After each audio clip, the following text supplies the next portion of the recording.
Welcome to Author Update, your source of publishing news and cultural zeitgeist analysis you can't find anywhere else. Today, in continuation of our story last week, literary agents just received official permission to charge authors they don't think will make money for services anyway. And the new AALA rules take effect September 1st. This is the end of agenting as we know it. We'll break it down. It is the end of the world as we know it. Substack's new AI detection tool is already flagging real human writers and could cost you subscribers overnight.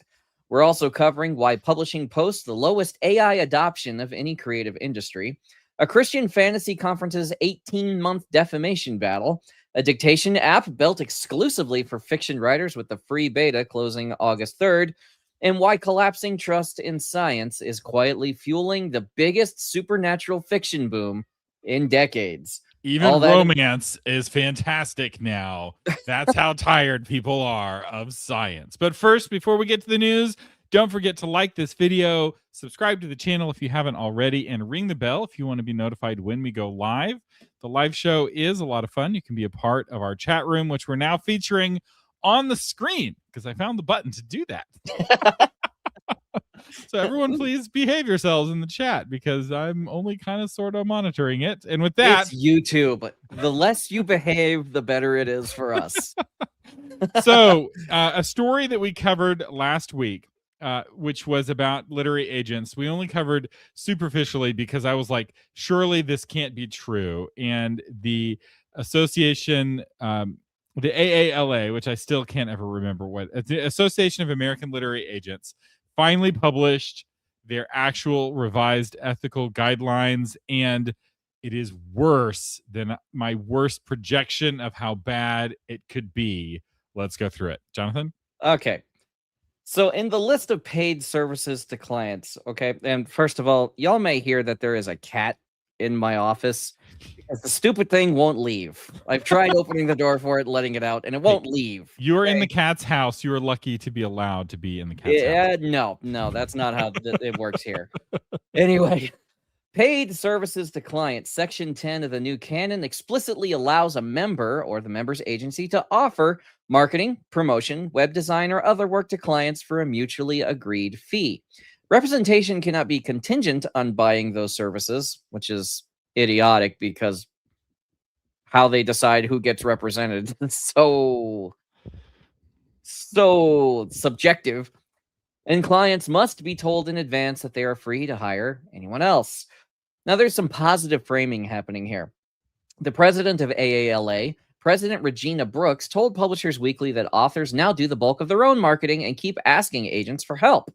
The rules simply create a transparent way for agents to charge for that help while keeping representation independent. Now, there's a critical view.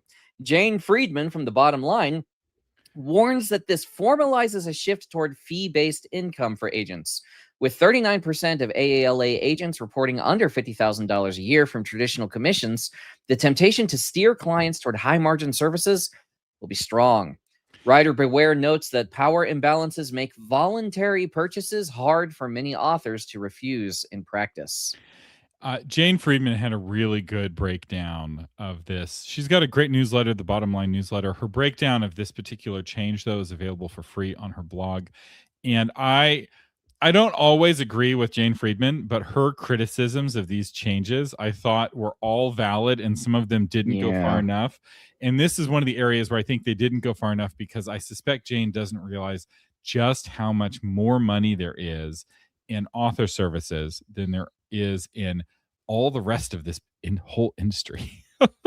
Other than working for best-selling authors, which is historically how agents made their money. They make their money working with best-selling authors. And when you go to an agent, the agent signing you means something, or it did until just now. So historically, an agent signing with you means the agent thinks that you will be successful, that your book will be successful. And they're willing to work for free for you because they think your book is going to be so successful that them getting 15% of your future earnings that they think you're going to get is going to be worth it for them. And that made an agent relationship valuable. Now, an agent signing with you only has to mean the agent thinks that you have money and will be willing to buy services from that agent that agent will then recommend to you that you get or suggest or offer in a way that really encourages you to get that. Because the whole point of the agent relationship is that the agent is a mentor. When the agent starts selling you their brand of energy drink, like guaranteed to make you produce more words per hour. So under the new ethical guidelines, an agent can have an energy drink or an affiliate relationship with an energy company and recommend it, and it's totally acceptable as long as that affiliate relationship is disclosed. This is it basically completely breaks the word agent and what an agent even means. And what needed to happen to save agenting as a profession was this flood of new agents that have entered the market, because there's been this pruning of traditional publishing. Traditional publishing is losing market share to indies. And so fewer people are being employed in traditional publishing than before. And a lot of people who lost their jobs, they all put out their shingle to be agents. A lot of them aren't doing very well. They're making some money, but not a lot, or maybe they're not making any money at all. Or they are putting themselves out there as an agent, but they're making all of their money selling, editing, and marketing, and PR, because these guidelines are not enforced by Congress or the police, right? They're just ethical guidelines for an organization that you have to, I think, pay money to join, right? So these are more like industry standard practices that's kind of sets what the norms are, not any sort of like guild enforcement, right? There's not going to be a union boss coming to your house with a baseball bat to talk to you about what you've been saying. Which would make agenting so much cooler. It would make the AALA avoid the agents in wheelchairs. Just saying. Yeah. So these are always guidelines, very much in the kind of pirate code kind of guidelines, but it did allow agents who were trying to hold themselves to a high standard, and the agents who are giving all of the other agents a good name. Yeah. A clear differentiation, saying, hey, I'm one of the good ones. I follow this really rigid ethical code by the AALA, and I'm not trying to sell you anything. And if I sign with you, it means I believe in you, and I believe in your book that it's going to be successful. And but I'll believe in your book more if you buy my web. So what will happen now is that there's this massive conflict of interest, where agents now have a huge incentive to sign wealthy authors, because wealthy authors can pay for services and websites, PR, coaching. There's an almost unlimited number of services. This is $1 billion business.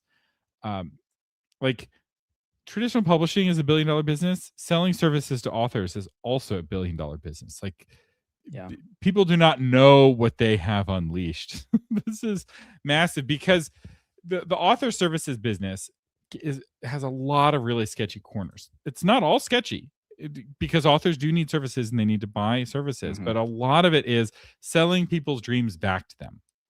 And the pitch always goes like this: you flatter someone and you convince them that you are convinced that they're going to be a star, and no one can do that with more authority than a agent, right? It's like, right, oh baby, your book is great, it's going to be a star. I really think it should be a movie, but let's get it published as a book first. I think we should go with Simon & Schuster with HarperCollins. So you pitch Simon & Schuster. Simon & Schuster rejects it because it's not a good book. But the author doesn't know that. The author thinks that it's a masterpiece. The author's been writing for 5 whole years and they're convinced they're the next big things. Every author secretly thinks they're the next big thing, and their book really should be a movie. And so you just play on all of those beliefs. You scratch all of those delusions. Like, oh, Simon & Schuster said no. We'll pitch to HarperCollins next, but I think we'll have a better chance with HarperCollins if we level up your website and we can get you some more subscribers and boost your following on Instagram. And actually, I have a program that can help you do that. It's $5,000. I realize it's a little pricey, but I think it'll really help you with HarperCollins. So the author's like, I don't know, $5,000 is a lot of money, but fine, I'll sign a $5,000 thing for a PR package. Now you're Author Solutions, because and so HarperCollins says no. You're like, okay, we're going to pitch Random House, but we're going to really need to upgrade your Facebook. Random House really cares about Facebook, so we got to get your Facebook bigger. It's another $5,000 to boost your Facebook numbers, right? You just keep milking that cow until the author runs out of money. And there are so many authors that get pulled into these author services companies, and they keep getting flattered until they're out of cash. And agents have been protected from that because they weren't allowed to do it and still call themselves an agent. But now they're going to be able to do it better. Their flattery is going to be even more flattering. Their service is going to be even better. They can charge even more. This is a disaster. But that's only one change to the ethical guidelines. We're only through the first bullet point. Jeez. It reminds me of, I don't know, this really ancient story, the Bible, where this pharaoh had a dream of 7 skinny cows eating 7 fat cows. And as a kid, I was always like, that's the weirdest mental picture ever. And it's like, this is how it is, because these starving agents are going to destroy they're going to destroy the industry for themselves. And there's just not going to be any agenting anymore. Yeah, because anybody can call themselves an agent, and anyone can say that they're following the AALA guidelines, even if they're not a member of the AALA, right? Like, hey, everything I'm doing is in accordance with the AALA. Just like I will say, all of my Patron Toolbox tools are in compliance with the Authors Guild's guidelines on AI. I have a very low opinion of the Authors Guild. I think that their primary function is to support putting adult content in front of children, right? Those are the only cases they seem to care about or win in court. I do not care for them. I'm not a member, but I can still say, and it's true, right? Because you can look at my tools, you can look at their AI guidelines, and be like, yeah, Thomas's tools are in compliance with the Authors Guild. And the AALA's guidelines are going to have the same effect. So let's go through some of these other changes. So we already alluded to the affiliate links. This, I think, is probably the least worst of the changes, especially because they make it really transparent. And I make money off of affiliates. It's not a big source of income, but if I'm recommending something and they have an affiliate program, I'll go and try to sign up for their affiliate program to get a little bit of money. The kind of affiliates that I'm a part of, like an affiliate for a microphone on Amazon, it's not a lot of money, right? It's like 4%. So it's, a couple of bucks.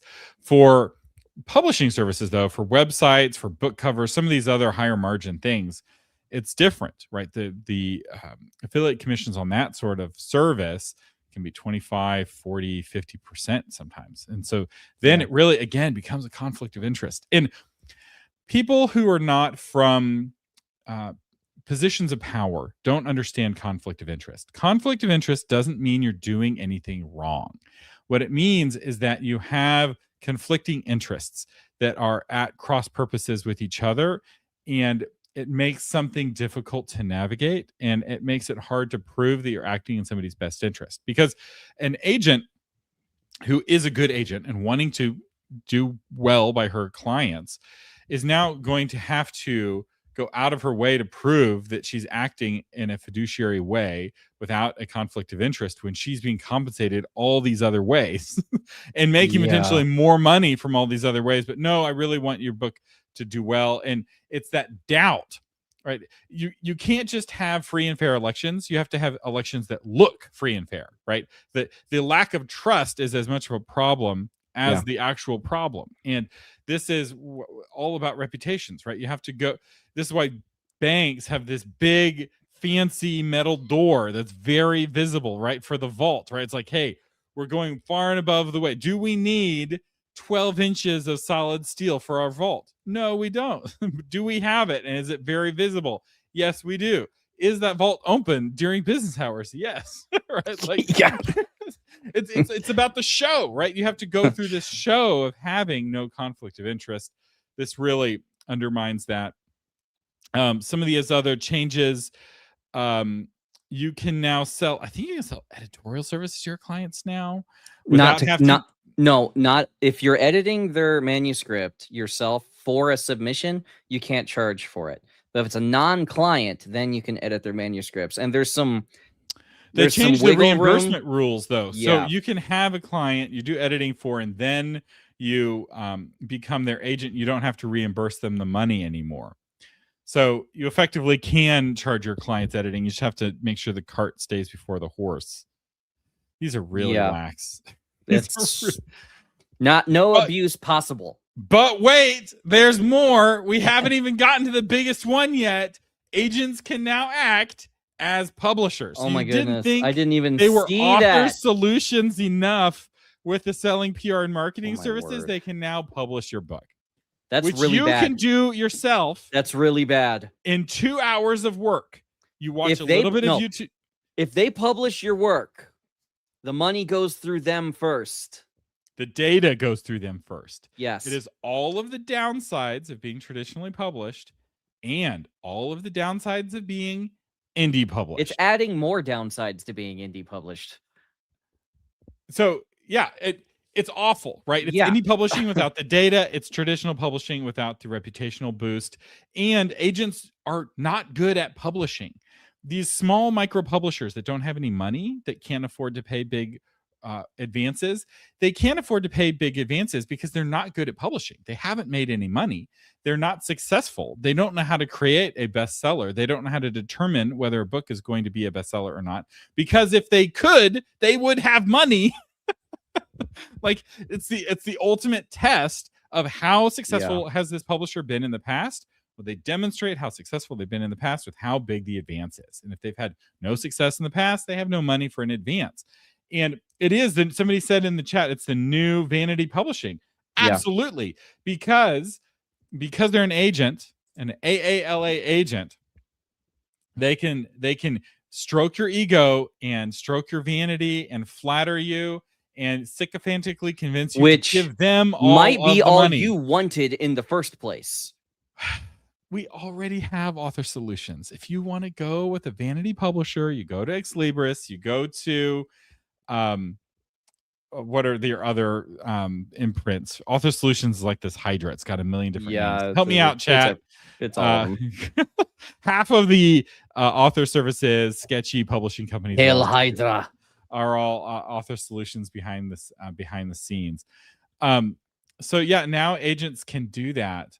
And now the agent is acting as a point of friction because it's the agent's KDP account. It's not your KDP account. It's the agent uploading and managing the metadata. Do you want to make a change? Do you want to republish your book? Now you're having to talk to your agent to do that, and they're charging you, where you could do it for free if you did it yourself. Oh, and by the way, they're the one that have access to the dashboard, which they will not give you access to because all their other clients are on it.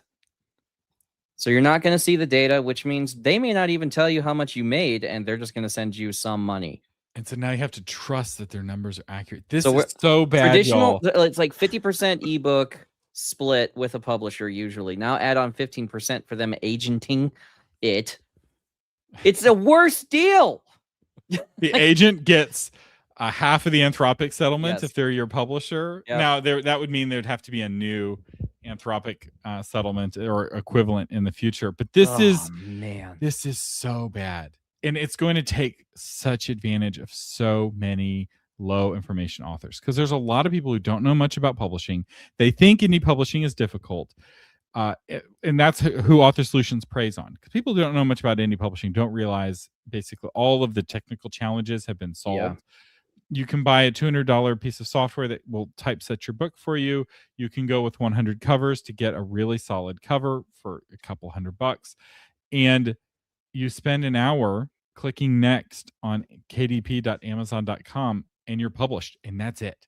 It's less than $500 for really high quality typesetting, really solid cover. Is it the best cover? No. Can you get the best cover on your own? Also no, because you don't know what makes for the best cover because you haven't done the research yet. This is the kind of expertise a successful publisher brings to the table. But to know that they're successful, they have to have money. That's what success means. And Thomas, you know who's not going to be sucked in by all of this? Author Update viewers. Yeah, by the I way, realize I'm preaching to the choir here. Yeah, but I need y'all to be radicalized enough to go and help your friends and help every friend at church who's like, I want to write a book, and you're like, okay, make sure you don't. I have a YouTube channel for you to watch. I have a podcast for you to listen to. Don't do it. Save them. Oh, this is. And I feel bad for legit agents, right? Because the whole agent business now, like the best, easiest money for the next couple of years is going to be calling yourself an agent and then bait and switching, rug pulling people into buying services from you. Predatory behavior. Set up a watering hole and start picking off the little sick ones that come to the watering hole. I'm not an agent anymore. but I had a high respect for this as a profession. Agents used to serve a really important role of protecting authors from predatory publishers and kind of acting as a shield, uh, keeping publishers from preying on authors with bad contracts and bad practices.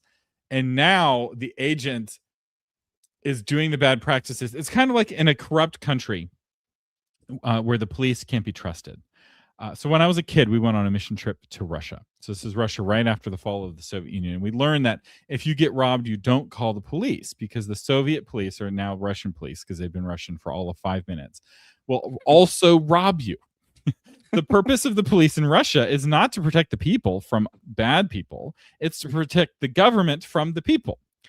And we used to have agents who were like, serve and protect the people. And now they're just another crime syndicate, or there's nothing keeping them from becoming another crime syndicate.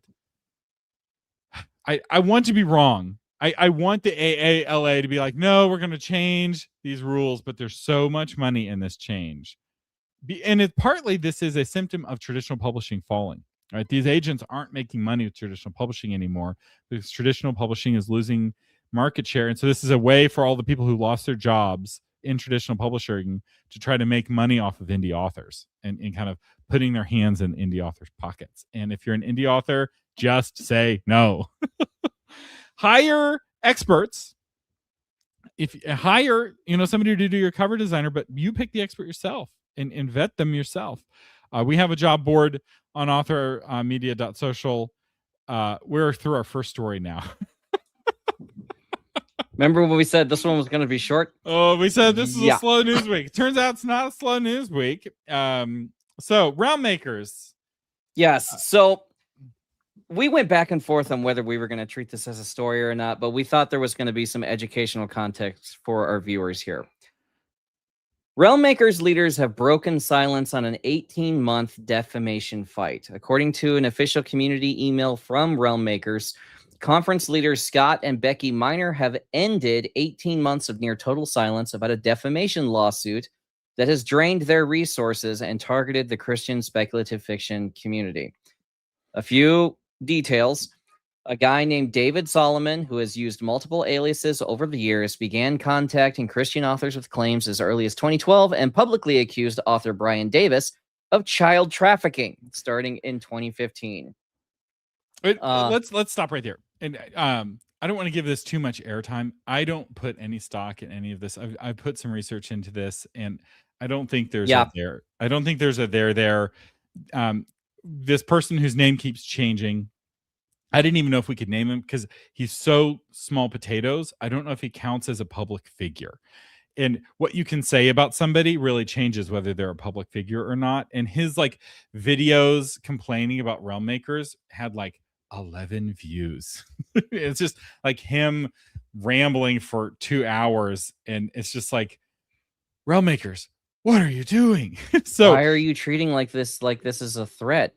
When we have stories like this, I pull out my Thomas's PR crisis handbook. So when there is a PR crisis, when there's negative news about you, you have 7 responses. So we're going to go through my handbook in chat.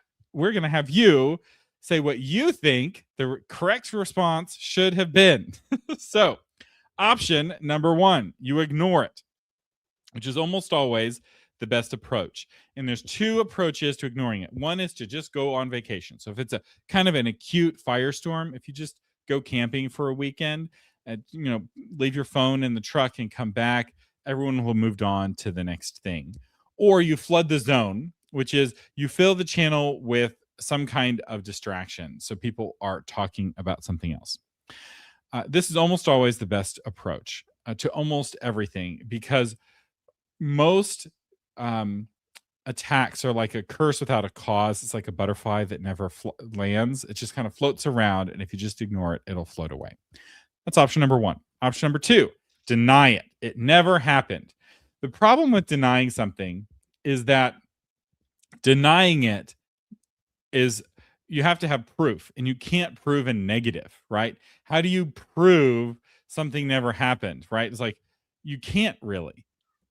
you can only prove that what the other person said was false. You flood the zone with denial. The more you say I'm not a crook, the more you sound like a crook, even if you're not a crook, because all people hear is the word crook. That's why I stopped. Say nuh-uh over and over again. Nuh-uh, nuh-uh, nuh-uh. Yeah. Nuh-uh. So denying sometimes can work, and sometimes it is the appropriate response. But it's a very risky response. It's the most tempting because you want to be vindicated. You want to be validated. You want to have moral superiority. And so you want to start denying and saying, I'm not a crook like Nixon. Right. Option 3, righteous indignation. How dare you? This is very rarely the right approach, but when it works, it's magical because it can flip an entire group of people on the attacker. And if the attacker has a mob and you can use righteous indignation correctly, the mob will stone proverbially the ringleader rather than stoning you. There's a case of this in the Bible where there's like a group that came and petitioned the king. I think it was King Herod, and like King Herod rebutted them, and they're or no, it was King Agrippa. I forget the king, and they're so angry they like killed the spokesperson. I'm trying to remember this one. It's in the New Testament, and it's a real kind of tangential occasion. So that's where righteous indignation can be used. Clarifying. This is, I think, the riskiest. So you say something, people are angry, and you say, what I really meant to say was, and then you start offering clarification. Almost never the solution, but occasionally it is the right thing. And this is the right thing if the people who are angry are your own people. It's already, so often the mob are people who already didn't like you. And the more you interact with them, the more excited they get because they're getting attention from the guy they don't like because they don't like you. And you acknowledging that they exist is feeding them the exact thing that they're desperate for, which is attention, because they're not spending enough time with their own family. They're not honoring their father and their family? Mother. They're not going to inherit the land. They're desperate for attention, and you as the big bad guy are a father figure for them. And if you would just give them attention, it fills the hole in their heart that's not being filled by their actual dad. All right. Strategy number 6 is to diminish. So there's 2 ways to diminish it. One is to minimize. This is only a tiny percentage of what we do, which wouldn't apply here, obviously, because the accusations are so bad. Or deflect. The other guy is way more corrupt than I am. Yeah, well, what about the other guy? Right. Sure, I embezzled money from the government, but the other guy embezzled more money from the government, which in politics, sometimes the whataboutism actually does work, right? You just keep pointing at the bad guy on the other political party and how bad he is, and they won't notice that you spent $30 billion to build 1 mile of train, and all of the $30 billion are gone to your corrupt apparatus, but the other guy is evil. So that's strategy 6, diminish. And then strategy 7 is embrace it. Yes, it happened, and I'm glad that we did it. You double down, you make memes about it, you join in the joke if everyone's making fun of you. And this is what JD Vance did with everyone making fun of him with all the memes, right? He just dressed up as his own meme for Halloween. For certain kinds of attacks, this can work. So we did miss one. We skipped one. We skipped apologizing. Thank you. I'm sorry. Let's move forward. And this is a strategy Clinton used, Bill Clinton, right? He's like, I'm sorry. And his apology just magically worked and everyone just forgave him. It was a different time. I don't think apologizing works nearly as well now. You never apologize to enemies, but sometimes you can apologize to friends. And so when apologizing is the hardest is when you didn't actually do it, but it's still the correct approach to make the crisis go away. So crises aren't about truth. People get real hung up on what's true and what's not true.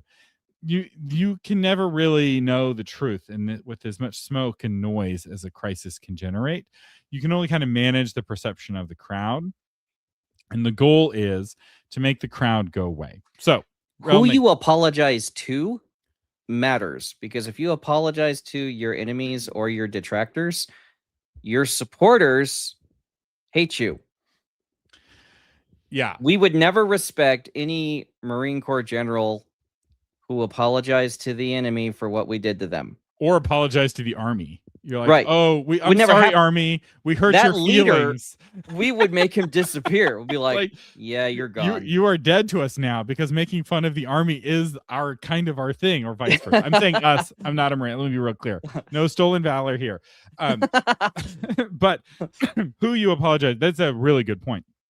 Another reason why you don't apologize to the enemy, because it just makes the enemy hate you, or it makes the enemy disgusted, and it makes your allies disgusted. So the miners are having a very emotionally draining attack from a very loud gadfly that no one is listening to. Me personally, I am in this world. I had no idea what was going on until the miners made a big deal about it and emailed everyone about this thing. And they did the worst possible version of not ignoring it.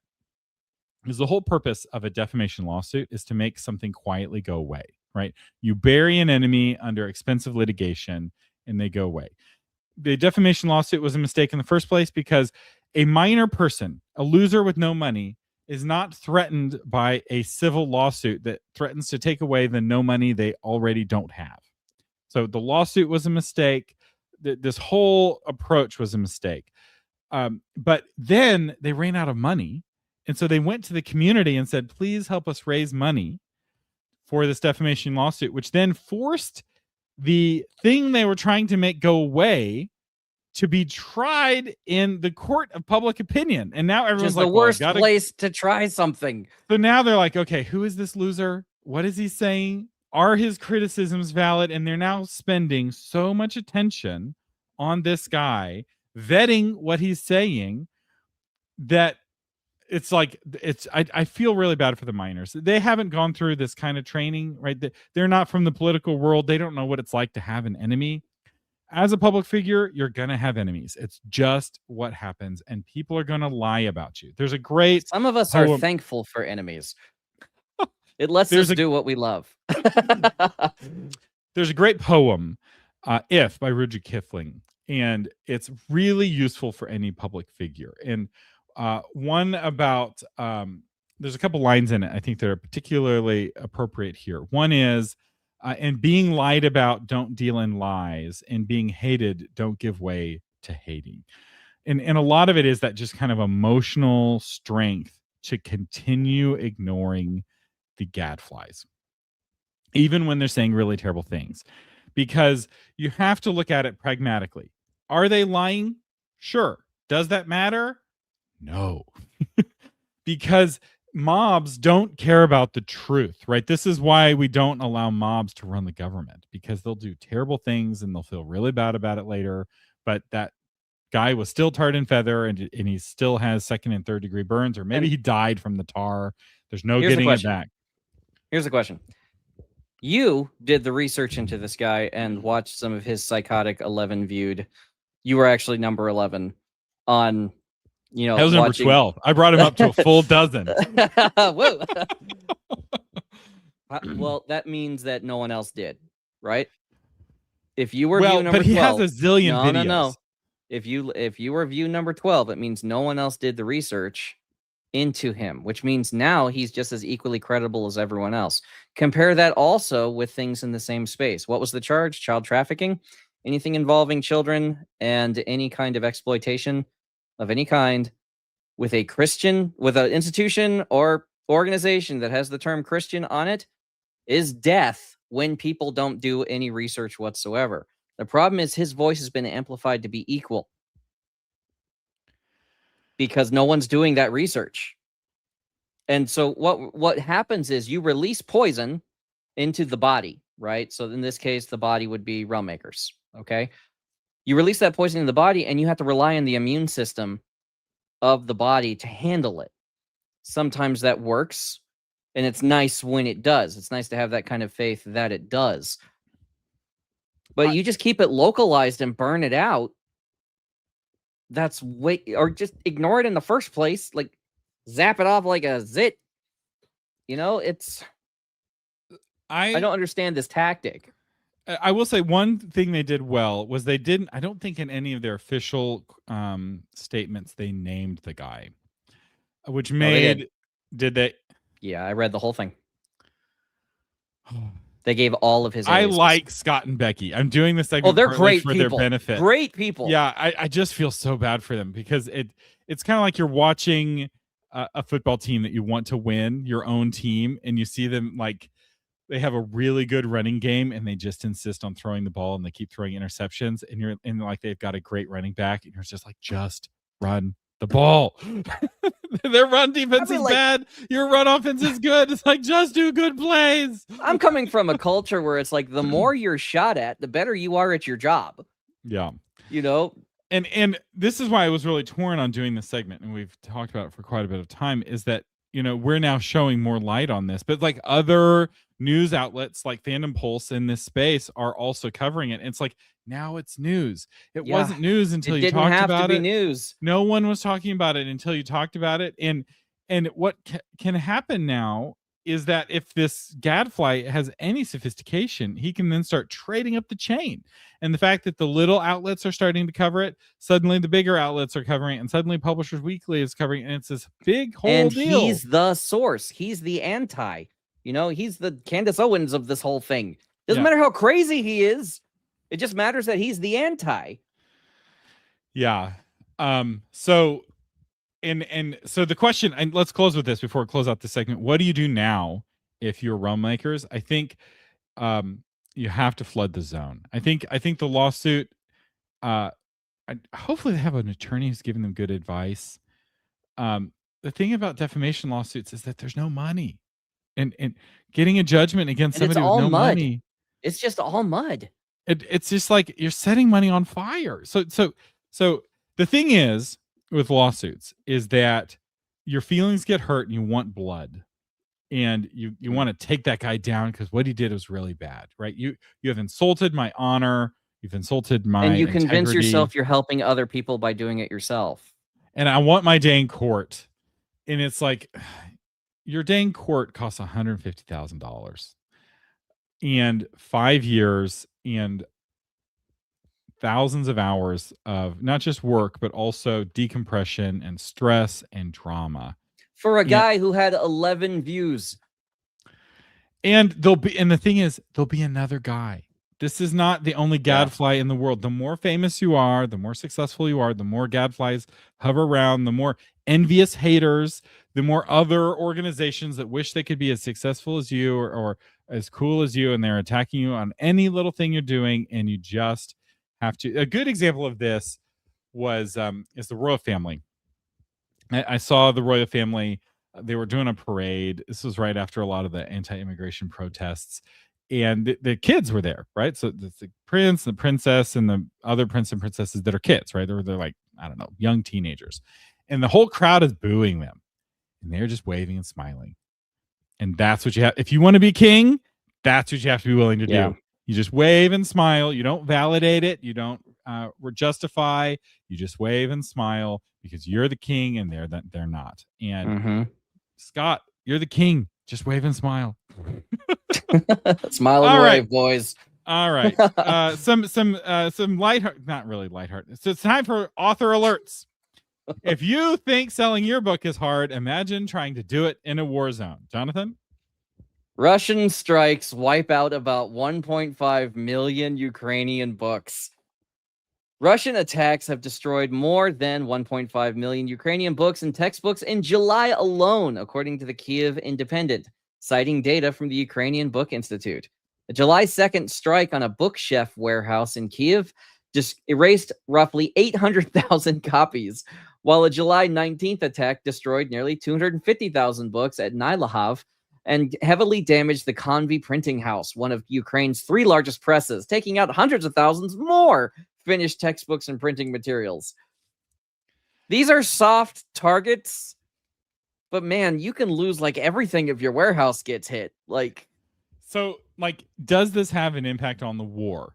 No. Was this a waste of a bomb for the Russians? Yes. Was this the worst possible thing to happen to Bookshelf in this particular publishing apparatus in Ukraine? Also, yes. I feel really bad. You're a Ukrainian bookseller. You're trying your best to provide school books for Ukrainian school children, right? Talk about a noble purpose. And, novels for Ukrainians, right? Maybe there's guys in the trenches who are reading a a Larry Correia book, because he's popular in Eastern Europe. I don't know if he's popular in Ukraine, but probably, right? So they're reading a Larry Correia book in the trenches, and now all of those Larry Correia books are all up in flames. It's unfortunate. So another point for e-readers. I will say this. There's a Gandhi, I think it was Gandhi, who said, "I was sad I had no shoes until I saw a man who had no feet." And my family's been going through a lot of crisis right now, right? Like, we had a difficult birth, and our house is flooded, and we can't live in our home right now, and so I did the math, and while the number of children only increased by 25% or 20%, depending on how you do the math, we went from 4 children to 5 children, so 20%, 25%. The number of children per square foot quadrupled. And we're not even counting the noise. We're stacking our children like, 3 deep in a room. And so we could focus on that. Like, gosh, we're in so much little space. But we still have space, right? We still have a place to live, right? And having and we're living on a ranch with my parents. And the family that lived on this ranch before us had more children than we have, less square footage than we have, and we're like, oh, the whole family is sharing a bathroom. They were sharing an outhouse. Now, this is 100 years ago, right? But like, they didn't have air conditioning. They were sharing an outhouse, and they raised 6 children on this ranch, right? So a little bit of perspective can help us have a better attitude about the challenges that we face. And so I reserve the right for the next 3 or 4 authors who email me whiny emails about how hard it is to sell their books. I'm going to throw this story in your face and be like, just send them a picture of a burning warehouse. Did the Russians bomb you this week? No, they didn't. Stop complaining. Although blaming Russians has been a time-honored pastime. I am happy to blame the Russians. The way they're conducting this war, the fact that they're fighting this war, unacceptable. Yeah, there are book burning and They're just book wars. Burning, Thomas. We're not doing the right keywords. Yeah, for this. You think your books are being burned because the library won't stock your book and give it for free? Is the government not paying you money? That's not a book burning. Is this a book burning? Wait until the Russians burn your books. This is another entry in our "Is it a book burning" ongoing segment. So, are the Russians trying to cancel Ukrainian authors? While these books did burn, and while it was actioned by a government, it doesn't count as a book burning in Thomas's category. Ukrainian authors of color are being targeted by the Russians. If it was the Ukrainian government burning the books, it's a book burning. If it was the Russians burning the books, not actually book burning, even though the books are actually book burning, because hopefully they'll be able to print more books and continue selling them. And with that, another quick author alert. This is a quick one, but it's cool if you're using Kit. Kit has just added an MCP so that if you're using ChatGPT or Claude, you can now build a landing page just by telling Claude, build me a landing page for my upcoming novel or my upcoming reader magnet in Kit.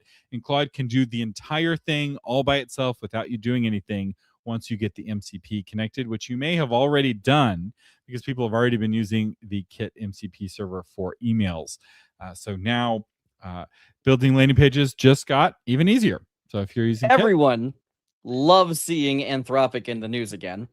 They just poured $20 million into AI regulation. According to their official announcement, the company donated another $20 million to Public First Action, a nonprofit pushing for, wait for it, stricter AI safeguards, which brings its total support to $40 million ahead of the 2026 midterms. The group educates the public and works with lawmakers across parties on transparency and risk mitigation for advanced AI models. Authors who rely on Claude and similar tools should watch closely. Why? Who does regulation hurt? Competition. About this. Yeah, ladies, find you a man who loves you as much as Anthropic loves AI regulation. They try every week some new angle to try to create regulation because they want the government to give them a monopoly. They don't want to compete with China. They don't want to compete with Grok. They don't want to compete with thinking machines or some new AI startup that comes out of nowhere with some newer, better model. The fact that there's some Chinese models that are just as good as some of Anthropic's models, but cost 5% the cost or 10% the cost is terrifying to them. And so instead of making their models cheaper or better, although they are trying to make them better, the Anthropic is decided to just be the most expensive, period. And so in order to protect their moat and charge as much as they do, they desperately want the government to give them a monopoly. Regulation always and forever is to benefit the biggest corporations. There's a great myth perpetuated by corporate media that regulation somehow hurts big companies, and that is just not the case. It always helps big companies. Now, sometimes it will pick winners. Right? So there's two big corporations, and the regulation will pick one of those big corporations to be the winner, but regulations never help the little guy, and they never help the consumer. That's right. Competition helps the consumer. True, honest to goodness, bare-knuckled competition is what helps the consumer. And if you want the consumer benefited, you need to encourage more competition and make it harder for companies to get really big and powerful and not face competition. But big companies love regulation because it makes it harder for them to face true competition. So the analogy here is if Thomas was going to regulate childbirth, he's one of the big proponents of it. AI's need a lot of regulating everyone else. It's interesting because I was just meeting with a bunch of political people about data center policy, and AIs need a lot of square feet, actually. Square. They don't need square feet. They need square acres and even square miles. Of, cooling and computation. Yes. There are some myths though about data centers. I want to debunk one real quick because it's so stupid, and it's the water thing. The whole AI wastes water. Do you know where that came from? There's a book, Empire of AI, where the author of that book got cubic meters and liters confused, and her spreadsheets were wrong, and the whole thing is based off of really bad math. No. Yes. She's published a retraction, but the lie is circulating the world 3 times, and the fact that liters it's useful. It's like, oh my goodness, this is a nothing burger. Oh man. You can build a data center with closed loop cooling that uses less water than a McDonald's. And by that, I don't mean the corporation McDonald's. I mean a McDonald's location. Like, it's such a myth, but people believe it. They believe it so much because people who hate AI. Because they want to. Well, also there's some shenanigans from China trying to win the AI race. They're trying to put kind of landmines in front of America. So any kind of drama they can spur up in the US to slow down data centers, they will do, even if it's totally a nothing burger. Okay, speaking of technology and speaking of AI, publishing posts the lowest AI uptake of any creative industry. Wow. So everyone in publishing is freaking out about AI. Just realize some of the reason we cover Hollywood and we cover the music industry is that all of them are facing way more AI than we are. We're only at 6% adoption, according to a new report. Jonathan? So according to the Creative Access 2026 Thrive Report, Progress Under Pressure, employer use of generative AI across the UK creative industries has jumped to 75%, up from just over half in 2025. Publishing sits at the bottom of the pack. Publishing reported the lowest AI use of any surveyed sector at 6% for creative workflows. The report links that figure directly to ongoing concerns around copyright and authorship. By comparison, film, TV, radio, and audio production reached 42% for creative processes. PR and marketing and advertising hit 40%. Across all creative organizations, the dominant use case is general administration at 81%. All the HR jobs just went away. Guess how automated you can be. Reviewing TPS reports. AI is so good at reviewing TPS reports and finding and emailing someone that they didn't fill out their TPS report correctly. Oh, AI is great at that. Which is almost double the 41% recorded in 2025. Research sits at 51%. Creative work such as design and ideation remains lower at 35%. I saw a meme on Facebook earlier this week I thought was really funny, where it said that the economy is doing so poorly because of AI that the scam emails have changed from "I want to send you money" to "I have a remote HR job at $18 an hour." So this report is flawed in a very interesting way. So it's looking at the creative industry, and it is looking at employers. So what it's looking at is only traditional publishing. And if you look at TV, there's no real indie scene in TV, especially in the UK where it's all controlled by the government, or it's almost all controlled by the government. And there's not a big indie scene in Hollywood. Like, most indie movies lose money. They don't do very well. The few breakout films that make the news give us the impression that indie filmmaking is this like really profitable thing, but it's the same Pareto distribution where indie filmmakers are all losing tons of money. And the same is true to a lesser degree in radio and audio, probably to the least in audio, because indie musicians can actually do pretty well here in the States. Right? Austin is the home of indie musicians. They're all broke, but some of them are doing better than others. Authors, on the other hand, if you go to the bestseller list on Amazon right now for any given genre and just scroll down, chances are 8 out of 10 of the top authors in whatever genre is your favorite genre are indie authors. So the money is flowing to the indie authors, but this study is only looking at the traditionally published side of the industry. And who is adopting AI at a higher than 6% rate? Indie authors. 100% of my LLC uses AI.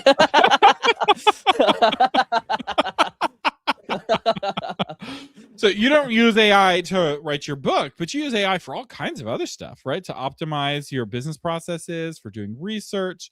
And this is the case for many indie authors. And so when I say it's flawed, I'm meaning flawed in a kind of methodological sense. Yeah. And this is, I think, I didn't look deep into their methodology, but I suspect these numbers are accurate if your definition of publishing is the traditional publishing world, and your worldview is the indies are small and don't matter. And if you're looking at BookScan numbers, it's really easy to get that impression because BookScan doesn't track indie sales in any sort of measurable way. So if you look at the BookScan bestseller lists, which are used to chart a lot of the popular bestseller lists, like the USA Today list and the Wall Street Journal list, and kind of sort of the New York Times list, but really they just kind of pull names out of the hat of who they like. It's so editorialized, it's not really a bestseller list. As they made the case under oath to the Supreme Court, which we've done episodes on that before, the New York Times bestseller list isn't really a bestseller list. Setting that aside, the BookScan numbers don't count indie sales because indie sales are predominantly ebook sales and they're predominantly KU. And well, not predominantly KU, but for a lot of indies, they are KU. Yeah. And none of that money, which is billions of dollars, is being captured by the BookScan numbers. And so if you're Which is why, let me say it again for the people in the back, you need K-Lytics. Yeah. Authormedia.com/K-Lytics if you want to use my affiliate link. I actually had somebody email me asking me, what is that service that you talk about that's got all the data for? And I'm like, I'm not talking about it enough. If people have to email me. So authormedia.com/K-Lytics if you want to use my affiliate link. We do segments on them all the time where there's genre breakdowns of what's selling and what's not selling. You can't just look at the BookScan numbers. You have to also look at the ebooks sales. K-Lytics has the best data on the ebook sales. And so in that regard, I think that this story is a useful snapshot into a part of the market, but it's not as much of a snapshot as they would like you to think. Yeah. Doc Brown says, worth it at twice the price. I will say this for K-Lytics, one warning before you sign up. If you're the kind of author who just wants to write the kind of book you want to write and you don't really care about readers or what readers want to read, K-Lytics is kind of confounding because it's answering a question you're not asking. Yeah. But if you're wanting to know what readers are wanting to read and what's doing well with readers, and you're wanting to get guided on how to write the kind of book that readers want to read, K-Lytics is really helpful. And a metaphor I haven't shared in a while. A lot of authors have really exotic taste. They're like a foodie that wants the hint of truffle and the like exotic foods, or the really into super spicy foods. And most readers are like a 2-year-old who chicken fingers. I'm ordering chicken fingers at the Mexican restaurant. I was instructed by one of my children that ranch salad dressing dip was too spicy. And I was just like, wow, the white is strong with this one. I'm like, you're like so many readers who just want the normal kind. Yeah. And they're like desperate for the normal kind. My kids want boxed mac and cheese. Like, I'm almost chef level. I can do a really good homemade mac and cheese. And my child told me, Dad, can we have the not weird mac and cheese? Yeah. So Thomas is saying, in Texas, yes, I am a 7th generation Texan. My wife is an 8th generation Texan. I eat raw jalapenos as a treatment for any sort of cold or allergies. If I get congested, I will instruct my wife, please buy me some raw jalapenos. And I take it as a nasal decongestant. I will take a jalapeno and I will eat the jalapeno and I will no longer have sinuses. Okay. I have a very high tolerance for spicy food, and my children think ranch salad dressing, not all of them, ranch salad dressing is spicy, but their tolerance is very low. Yes. So I can try to introduce them to spicy food. And my wife, to her credit, takes that chili powder and she shakes it, because my children will be Texans by the time they graduate high school. They may not be Texans yet, but there is time. We'll make them. But you have to be gentle. And so many authors, particularly new authors, are driving on the edge of the road or trying to find some new highway and some new genre that doesn't exist. And you ask them what kind of book they write, they're like, well, it's a little bit of this, it's a little bit of that. It's like a foodie talking about some exotic kind of food that nobody really is into. Most people just want McDonald's. And and it's okay to do the exotic stuff, but you can't measure your success by how many burgers you sell, because McDonald's is going to always sell more burgers, because McDonald's is the normal kind, and what readers want is the normal kind. And so learning how to write the normal kind, which is so important if you want to make a profession out of this, and learning how to make the normal kind actually helps you and earns you the right to take shots, right? And every once in a while you swing for the fences, and that's okay. But if you don't know how to get on base, you'll get burned out before you ever break the world with your artistic genius. But stop. If they say they like Long John Silver, stop trying to give them squid cooked in its own ink. Like, don't do that. Yeah.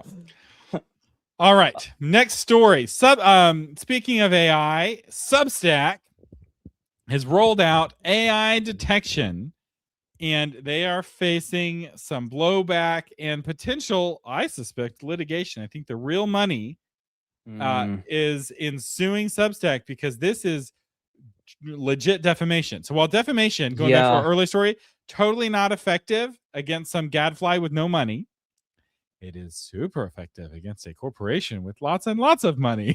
You know, can't afford to pay a civil lawsuit. What's terrible about this is automated defamation in an industry where you can measure the impact on sales. Okay, Hold on. Let's give the story before we give the analysis. We're putting the horse in front of the cart here, or the cart in front of the horse. So according to Substack CEO Chris Best in his July 21st, 2026 post, the platform partnered with AI detection company Pangram and launched a new scanning feature the same day. Readers can now scan posts, notes, comments, and replies longer than 100 words that were published on or after July 21st. The tool returns an estimated percentage of how much of the text is human-written, AI-assisted, or fully AI-generated. Results will only appear to the person who runs the scan. This feature is live on web and iOS, with Android support coming later. Now, some details about the way Pangram works. It produces a probabilistic score rather than a binary yes or no. Creators can run the same scan on drafts before publishing. Writers can add a voluntary "how I make this" statement that appears when readers scan their work. Authors can report and remove scans they believe are incorrect and can disable detection on individual posts. Substack states the tool does not ban or penalize AI use and does not affect discovery algorithms. It's been coined Claude fishing for the mismatch that occurs when readers believe they are engaging with human thought, but are actually reading machine-generated text. Oh, I love that term, Claude fishing. Instead of catfishing, it's Yes. Claude fishing. Yeah.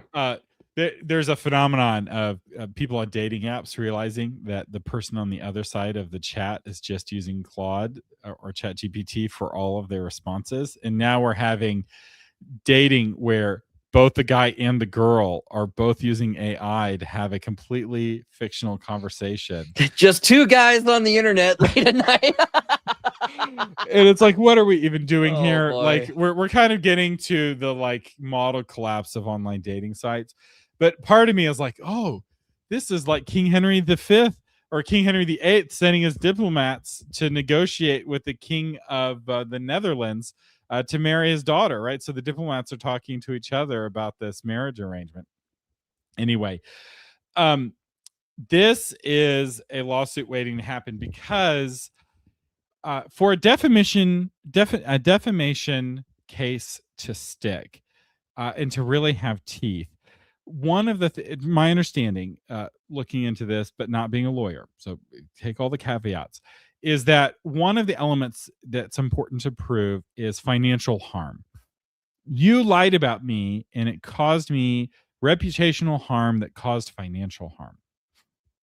And Substack is uniquely vulnerable to this particular attack because somebody who's falsely accused of writing with AI, because they write in an old style that the AI trained on, and I've have listeners who fed their books that they wrote in the 80s and the 90s through Pengram, and it scored really high for AI. So Pengram's really good at detecting AI. It's also really good at detecting who's not AI. It's kind of like finding a witch, right? We throw you in the water, and if you drowned, you're a witch, right? So it's like, we drowned all the witches. It's like, congratulations, you also drowned everyone you threw in the water.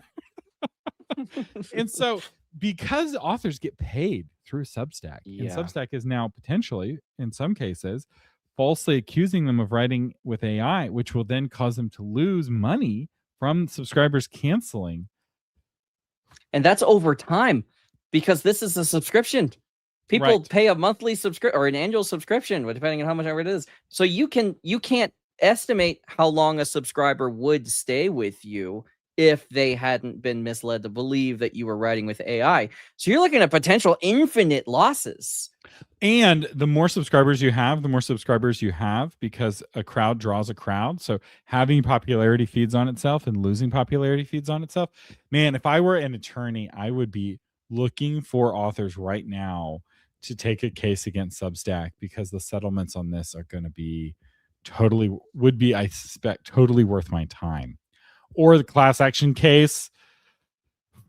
Be very hesitant to accuse anyone of using AI. We're in the kind of golden age where it seems like there's no consequences. The two easy money is in AI. First one is having AI pirate your book. $1 billion company like Anthropic pirating your book. Easy money. And you're in a class action lawsuit, and you get a check for $30,000 because you had a dozen books or dozens of books pirated. That's the easiest money. The second easiest money is not writing with AI, being falsely accused of writing with AI, and suing wealthy corporations for ruining your reputation. I think there's good money in that. not this year, but 2027, 2028. That's the next gold rush. So that's going to be the next lawyer commercials that come out. Have you been wrongly accused of being an AI writer? You may be compensated. Driving down the highway, you see a billboard. It's got some lawyer's face. Hire Robbie Rodriguez today. Have you or someone in your family been falsely accused by Pengram? You might be entitled to compensation. Is you, somebody you know or not know, ever been accused? All right. For good uses of AI, a fiction author and a friend of the show. Actually, she's not a friend of the show. She's going to have to come back at least once more to be a friend of the show. But personal friend Elizabeth Sawyer has created competition for the Patron Toolbox. Why are we covering this story? Why are we talking about it? Because I like Elizabeth and I like what she's doing. So hit us with the details, Jonathan. All right. So Sarah Elizabeth Sawyer just opened beta access for Fictate, the only dictation app she knows built specifically for fiction authors. She designed it after years of watching writers bounce off tools made for doctors and lawyers that butcher character names, garble dialogue, and create cleanup jobs longer than the draft itself. So if you've ever done dictation and had to go back in and put in all the freaking quotation marks or rewrite that same fantasy name over and over and over again, like I have a guy named Ursus, I had to rewrite Versus every single time. It was Have you amazing. used a chapterizer? So What? next time you do dictation, use a chapterizer from the Patreon toolbox. Because I will say, in my defense, I did build a dictation tool for authors. It's not as robust as Fictate. So what it does is it takes the raw transcription and it's got a field for all the proper nouns. So you just have a list you keep on your computer of all your characters with the correct spellings. You paste it in, and then you paste in the raw text. You push the button, it cleans it all up for you. But you still have to get that raw transcription from a tool. I was using like Dragon. Record. Dragon is the worst. It's the absolute worst. There's literally no solution that is worse than Dragon currently. 2005 call, Jonathan. They want their solution. They want their Dragon back. Give 2005 its Dragon back. This was like 3 years ago. I did my fiction dictation experiment 3 years ago.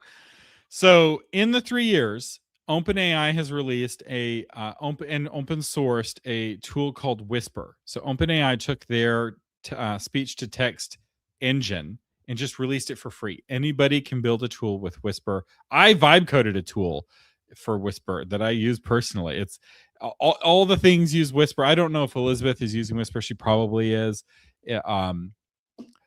She might be using something different. But what her tool does that's cool that my tool does not do is that it's all in one. So she's doing the cleanup and the transcription all in one app, all for novelists. Fictate, she posted the announcement on authormedia.social. She asked my permission first. So I'm talking a big game that we're in competition. No, we're very happy for her. We like to see this kind of stuff happening. Yeah, and this is good for authors, and I believe in competition. Oh, yeah. And I have 79 other Patreon toolbox tools that she's not competing with. So I am perfectly secure. Wait, you don't believe in regulation, Thomas? It's really interesting.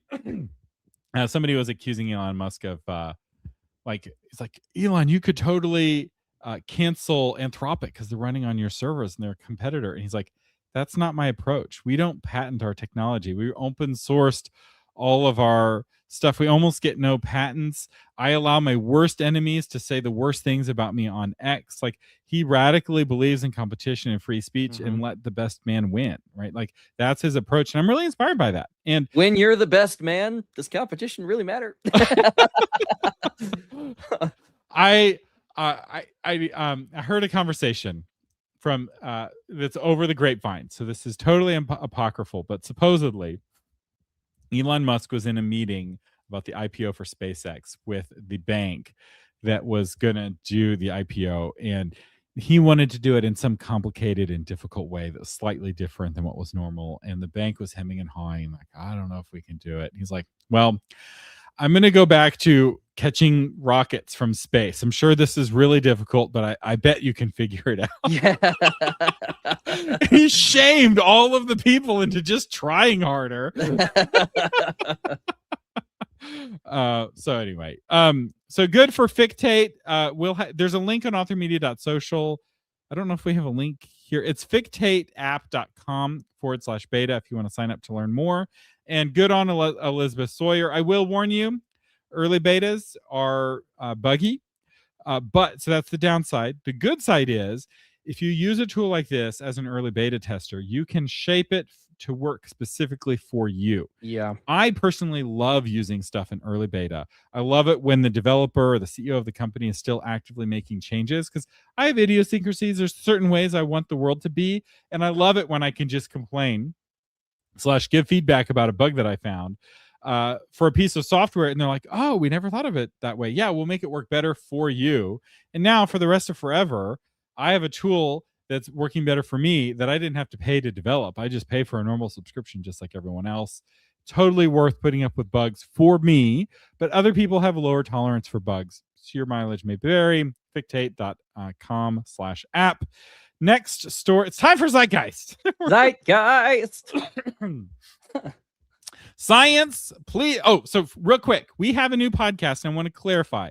Zeitgeist Report is this podcast. All Zeitgeist Report is just the Zeitgeist segment from Author Update. And the audience for the Zeitgeist Report are people who really like our cultural analysis, but who aren't necessarily an author. So there's a lot of like musicians and filmmakers or just creative types who enjoy us breaking down cultural changes for authors, and they find it really helpful for them as a filmmaker or whatever, but they don't care about some software for novelists. And so they want to skip the whole rest of the episode up to this point.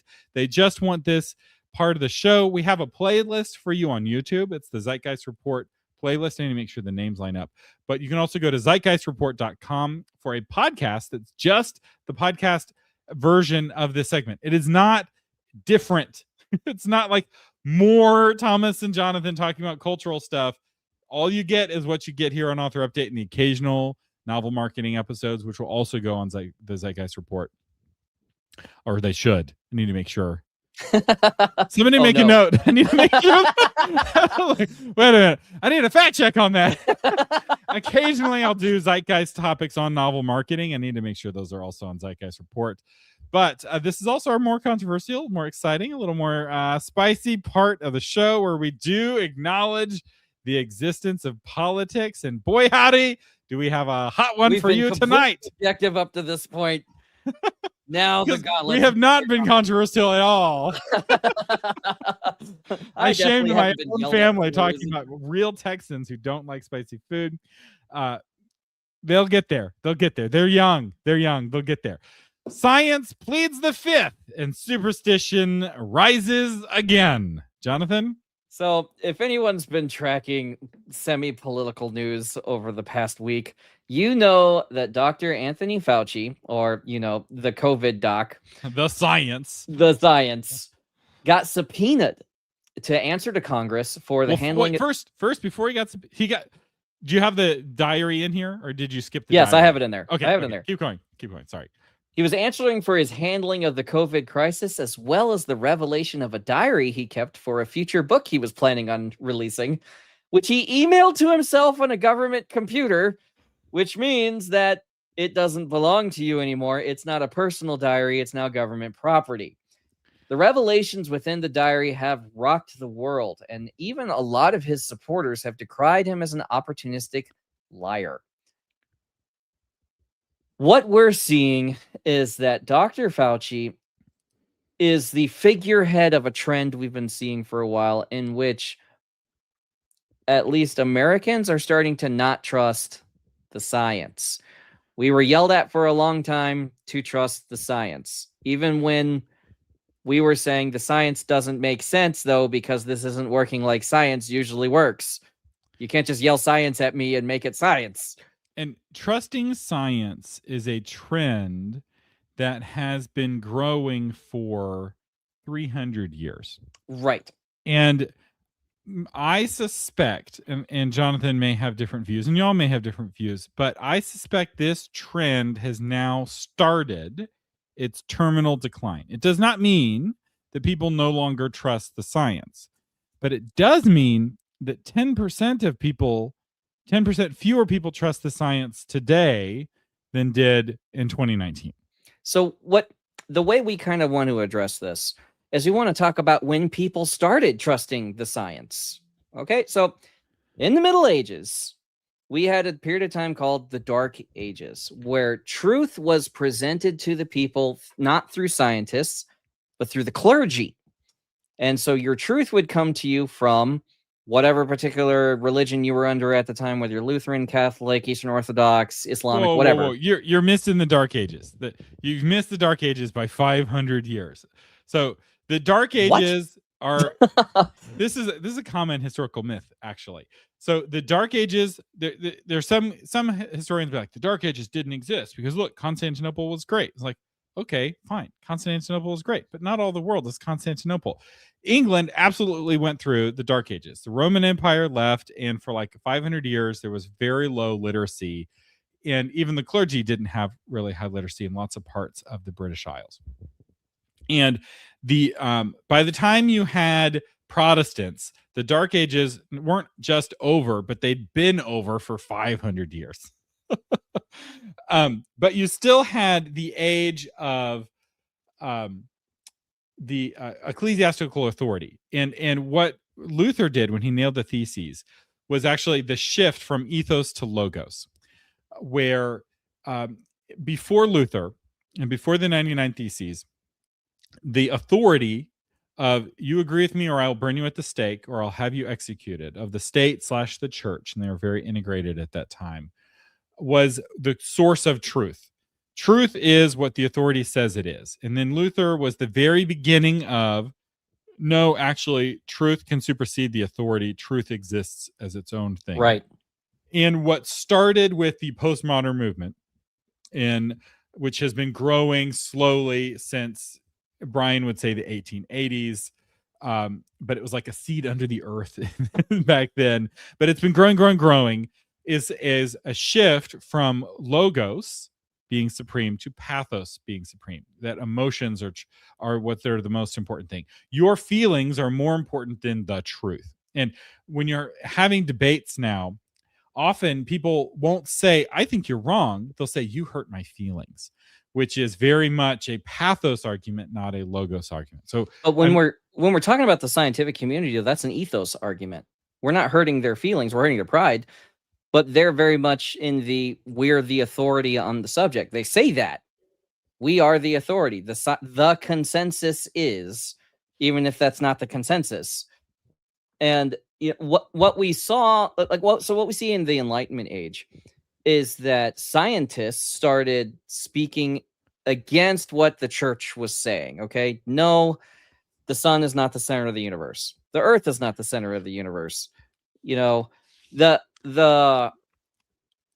to be fair to the Catholics, because I know we have Catholics here, and I don't want to trigger you. The Catholics. I'm not hitting on the Catholics. But I want to clarify. The historian, we're making this broad brush historical thing, and we're going really quick to make some big points. And what we're saying is broad. We're not going really quick. You keep interrupting me every time I want to go really quick. The Jesuits. So the Luther did bang, bang, bang, and he's like, no, truth supersedes authority. The Catholic Church very quickly had to also go through that metamorphosis where they had the Jesuits who were also debating truth the same way the Protestants were, and arguing from facts and logic, and trying to destroy the Protestants with facts and logic, and the Protestants trying to destroy them with facts and logic. And then they were like, wait, what if we just had 100 years war instead? Okay, so it's a lot more complicated than this. I'll shut up. Jonathan, go. Yeah. Oh, and this is important. The center of the earth. Sorry. We're like stumbling. We did not. Anyway, I'm just going to throw this up here. Keep going, Jonathan. I'm going to try to finish the sentence. The historian over here, podcaster, is going to vibrate in his seat. Anyway, scientists were considered or perceived to be the breaking away from the what was perceived as the ignorance of the church. Okay, it doesn't matter what it actually was. Okay, what was perceived as the removal of science from under the aegis of the clergy to the realm of independent investigators or scientists. Right, and we went through several hundred years of pretty much science reigning. Science was in control at the stake because witches aren't real. Is kind of the growing consensus, right? So early on in this period, there was still a belief that witches had power, and you had to kill them so that they would stop cursing and hexing your people. And then the scientists were like, no, the witches aren't real. But now people are like, but maybe they are. There's this really cool growing trend of, what did the ancients know that we don't know? Like, for instance, there's this guy, Josh from England, on YouTube, and he did a tour of the United States, and he went into the Appalachians, and he's like, do you guys hear whistling in the woods? I'm going to go check that out. And his comment thread went, no, Josh, get out of the woods. No. Because what did the ancients know that we don't know? There's a joke that if anyone were to ever try invading America, when they get to the Appalachian Mountains and hear banjo, that's when they should really be afraid. Look, I'm just saying the Appalachian people and whatever lives in the woods have been living in harmony for a great deal period of time, and maybe we should not mess with the treaty of 14 whatever it was. When the banjo starts in the woods, you need to understand something very important. They did not sign the Geneva Conventions. Whoever is living in those woods doesn't know about the rules of warfare, and it's not waterboarding if they use Mountain Dew. They haven't been fighting humans. Let's talk about what a skinwalker is, kids. So back to this story, okay? We're now moving into an era where people are kind of done with the science because it's more of an ethos argument again. The science said so, the doctor said so, the president said so, the agency said so. Well, they've been lying, and we can see that from the diary. And when Fauci said, don't question the science, that statement is the most anti-science statement. Right. Because he's presenting himself as a priest of a religion, a materialistic religion. And by materialistic, I don't mean I'm a valley girl, buying plastic stuff materialism. I mean the belief that the material world is all that exists, and there are no witches, there are no ghosts, there are no vampires. And this materialism religion has as its priests the scientists. And when science, we're separating science from scientists. Science is a way of asking questions. Yes. And asking good questions and getting to answers that can then be tested by other people asking the same question to see if they get to the same answer. And so when achieve a practical result. Right. For the betterment of humanity. It was very humanistic. It was materialistic. It was humanistic. And when Fauci said, I am the science, don't question the science, he was setting himself up as a high priest of almost of a false religion. So if you're a true scientist, you're very offended by that. And there was kind of a schism among scientists where some scientists were very angry with Fauci using the power of the state to suppress dissent. And it actually didn't start with Fauci. Fauci's kind of the figurehead, but it really started with climate change, because people saying, the science is settled is also an anti-science statement. Right. Because science, even relativity isn't settled. Science is a way of asking questions. And you can have something that was settled science for 100 years that was useful, that isn't actually accurate or not as accurate as it could be. And the best phrase in science is, that's weird. Right? When a scientist says, that's weird, that's not what I was expecting. Or when a scientist says, I think all the other scientists are wrong, that's when you're on the verge, potentially, of a breakthrough. Or the scientist could be a crackpot, but at no point do you burn him at the stake. That's not how science works. And Fauci abusing his authority, which he didn't just do on the COVID thing. There's actually a whole other version of him doing this in a previous life on the AIDS thing, because apparently the whole AIDS crisis in the 90s, people are blaming on Fauci. I'm not super up on all those details, but now that it turns out that maybe Fauci created COVID and paid for it to be made in a lab, I'd have to do a lot more research on that before. On the AIDS stuff, sure, but on Fauci creating COVID, the whole reason he was shutting down the gain of function research was because he knew when people started asking questions. And the first question is, why is anybody trying to make super viruses? Why is this a thing that is being done? Why are we not just shooting every mad scientist who's like, this deadly virus could be deadlier. I want to make it deadlier. We've successfully created the torment nexus based on the famous novel, Don't Create the Torment Nexus. Yeah, I know I just said a thing about not burning scientists at the stake, but if we're going to have one exception, it would be maybe for the scientists who are like, let's make a super virus.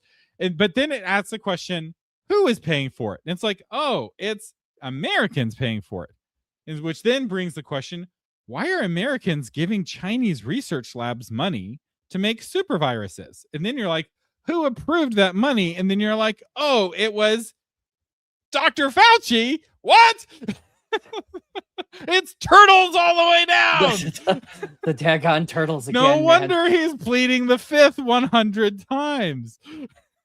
He created the virus that he'd profited off of. It's literally the plot of half of the evil scientist movies from the 90s is all represented in one man. And we're wondering why young people aren't trusting scientists anymore.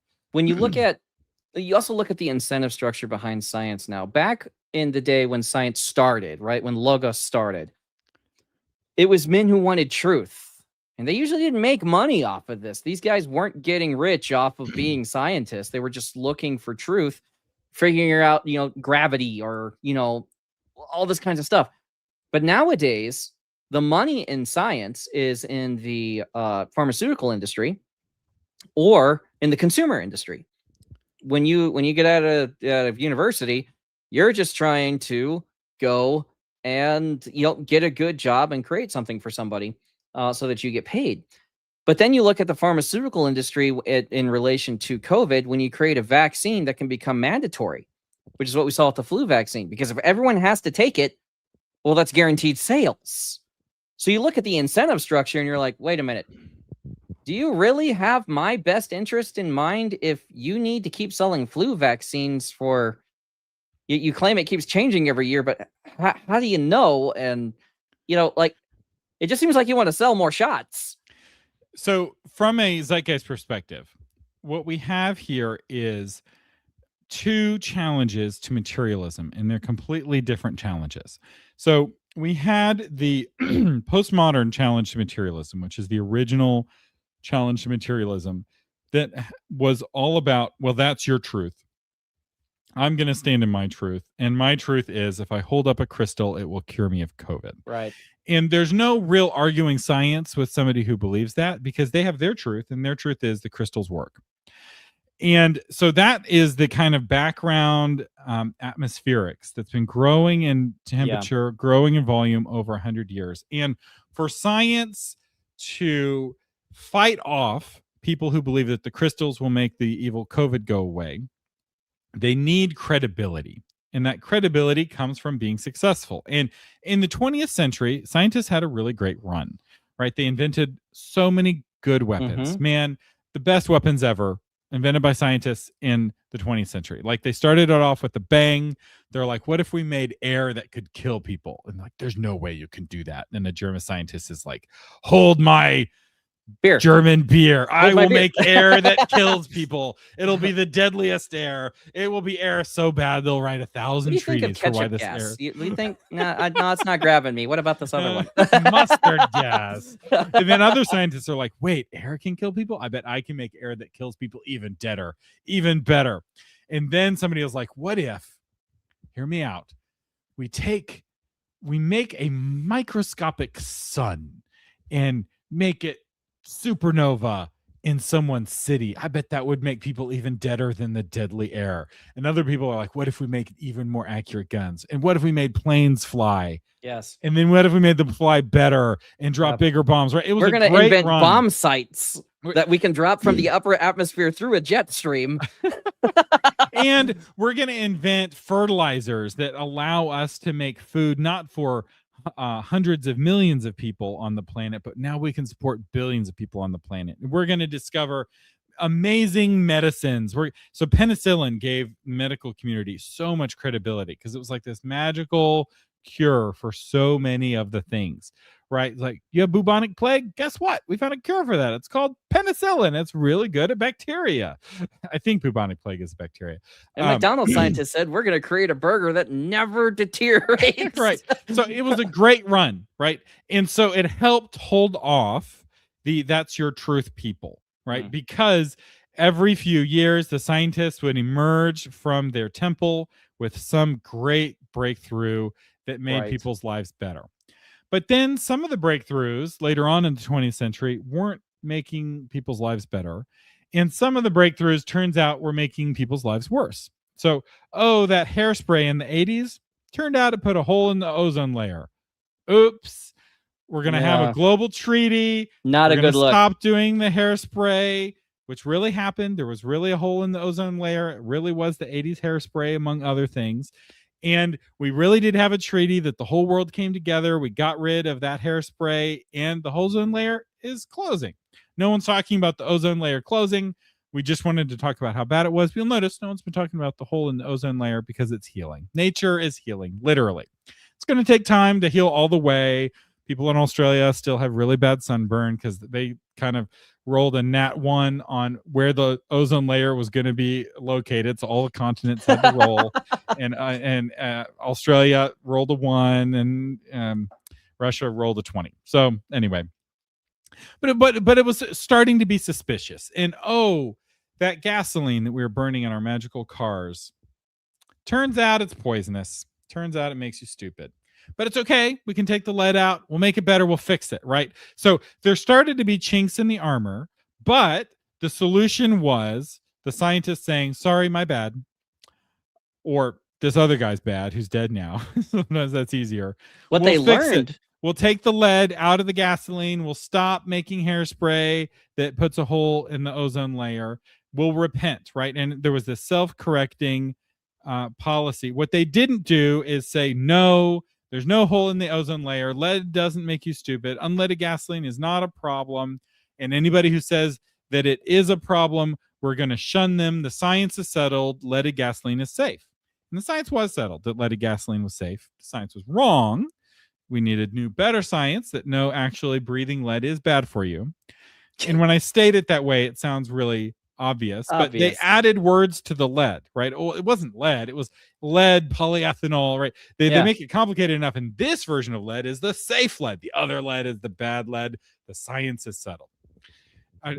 Every time a scientist tries to tell you that this version of lead is safe, don't listen to them. Lead is and will always be poisonous. It's a really easy metal to work with. It's really cheap, and it's really good for killing people. But don't eat it. Don't breathe it. Don't touch it. You know who really doesn't trust scientists? Military members.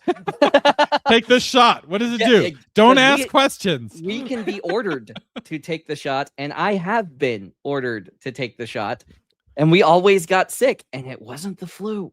So fast forward to 2020. What caused the big drop? The science was settled that the vaccine was safe and effective. And what it was safe and effective at, the two promises that they made if you took the shot was, 1, you won't get COVID, and 2, you won't spread COVID. And both of those statements, it turns out, weren't true. Now, they started softening, right? It was like, well, there's a 95% chance it's effective, and it's a 90% chance. They kept lowering. There's a really funny video you can watch of all the headlines as the percentages keep going lower and lower. And what happened was people would get the shot and they would get really sick, or they'd get the booster and they'd get really sick, and they would tell themselves it was worth it because I'm not going to get COVID. And then they got COVID anyway.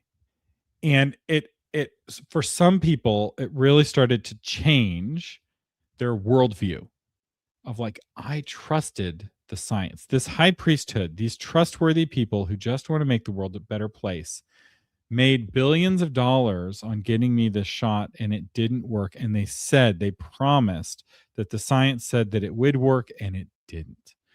And now it's become an insult of like somebody who's just like an NPC who trusts authority. The young people are like, oh, you sound vaccinated, right? It's like, oh, you're just an NPC. That's the other insult that the kids use. Right. Like, oh, you're just an NPC who's just following the programming. NPC stands for non-player character. If you were discharged from the military for refusing to take the shot, now you're kind of a hero. Right. It comes with some clout. It's a total reversal. And what science needs to do to ward off the existential threat of the postmoderns who just say, well, that's my truth. Because that is an existential threat. Because you can't say, well, I actually have 6 studies here that say that objective truth is real and subjective truth is not real. The person just says, well, those studies are your truth. That's not my truth. Exactly. Right? Like, you cannot reason with those people, but you can convince them of like, hey, you're sick. I've got a fix. And that fix might take them through that same moral transformation, right? So the person who got the jab, got boosted, and got sick every time, and then got COVID, they're like deconstructing away from the religion of materialism.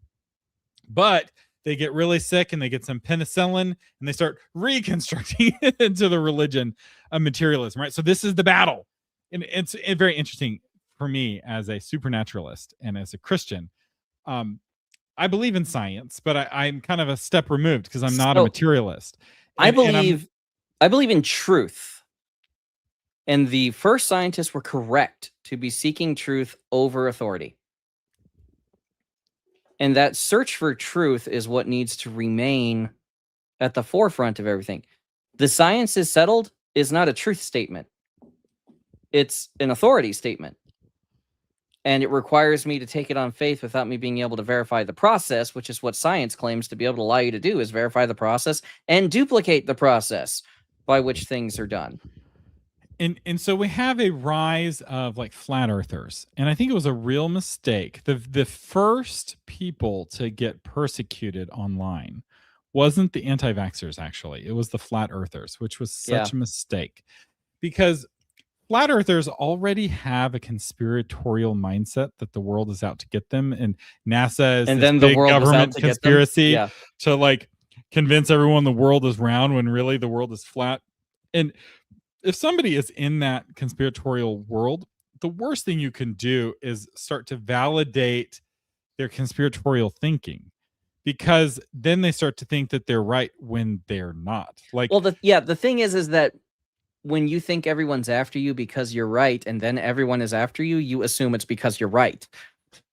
You know, like just talk to a radar technician about whether or not the curvature of the Earth is like a problem. Because for like somebody running a Patriot missile battery, the curvature of the Earth is, you know, like, how much I wish the Earth was flat. They're like, my job would be so easy. My radar would work so well if they couldn't fly under the horizon. I can't even talk to you about how RF works in an atmosphere because of the curvature of the Earth and the density of the atmosphere that bounces this thing. It's just a nightmare.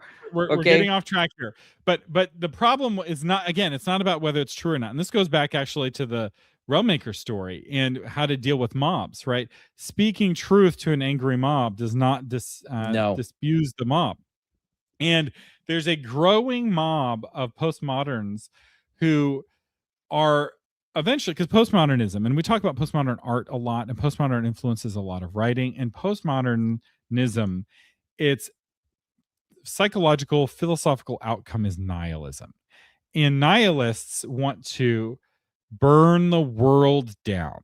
And so in many ways, the scientists, the materialists, the modernists are like upholding civilization from this growing mob of people who don't know, many of them don't know that their worldview is ultimately going to lead to burning everything down.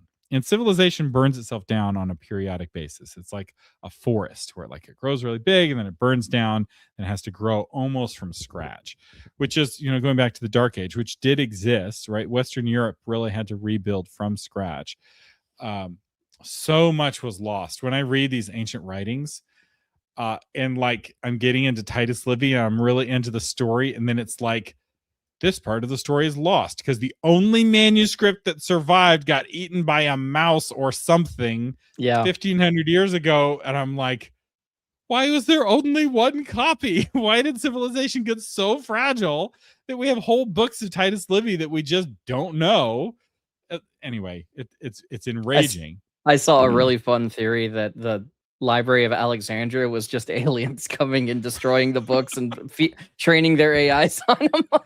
So the sadder story is that the Library of Alexandria was always burning, and it wasn't burning from fire. It was burning from rot, because those manuscripts were constantly rotting. You had to constantly spend millions of dollars or ducats or whatever the currency was back then to constantly be preserving the books, because a book doesn't just exist. It has to be preserved. And this is true of all of civilization. It's actually a test of how healthy a city is by how many water fountains there are in the city, because a water fountain has to be protected, right? You can't let people poop in the water fountain. You can't let people graffiti the water fountain. And so cities that are failing often find that it's easier to just remove the water fountain than it is to defend the water fountain. A water fountain is a precious thing that has to be defended. And a sign that a civilization is in collapse is in how many water fountains that used to exist don't exist anymore, because we just can't afford to keep them up. And when there's a famine, when there's a plague, and we're really short on money, and we need every able-bodied person to help keep everyone alive. Hey, this book of Titus Livy is rotting. Can you transcribe it? No, I'm busy. Right. And so suddenly start having to make those hard calls. And you don't realize that it's happening until it's already happened. And finally somebody is like, hey, what do we have at Titus Livy? So you go and you check and you're like, we only have the first 12 books. What about the next 12 books? I got fragments. Well, transcribe those. Right. Yeah. But it's at that point, it's too late. And it can be that same way with science, right? It can be that. And so we're facing this with fiction. So let's bring it in for a landing. We never got to Joe Rogan and his impact on this. Joe Rogan's having an impact on this. Science fiction books are not as popular as they used to be. In fact, true science fiction is vanishingly rare. Yeah. Oh, it's like, more often just the same conflict we have here, but in space. Yeah. Like, I like to read Space Marine stuff, but a lot of it's more for the Marine action and the boarding action. Yeah, it's not because it's not for science the science fiction. Yeah. Heinlein was a scientist. Asimov was like a legit getting papers published scientist, right? Like the glory days of the 20th century and the glory days of science fiction were actual scientists who are doing actual science, who are also writing actual fiction. I don't know off the top of my head of any actual scientists. And by this, I'm going to say a published paper in a scientific journal. I feel like that's an easy line to draw that allows us to judge the current science fiction authors against Asimov. And I don't know if Heinlein had any articles published. Asimov had a lot. He was like a legit scientist. Yeah, probably the best science fiction stuff we've had is from Andy Weir, and he's a software engineer. He's not a...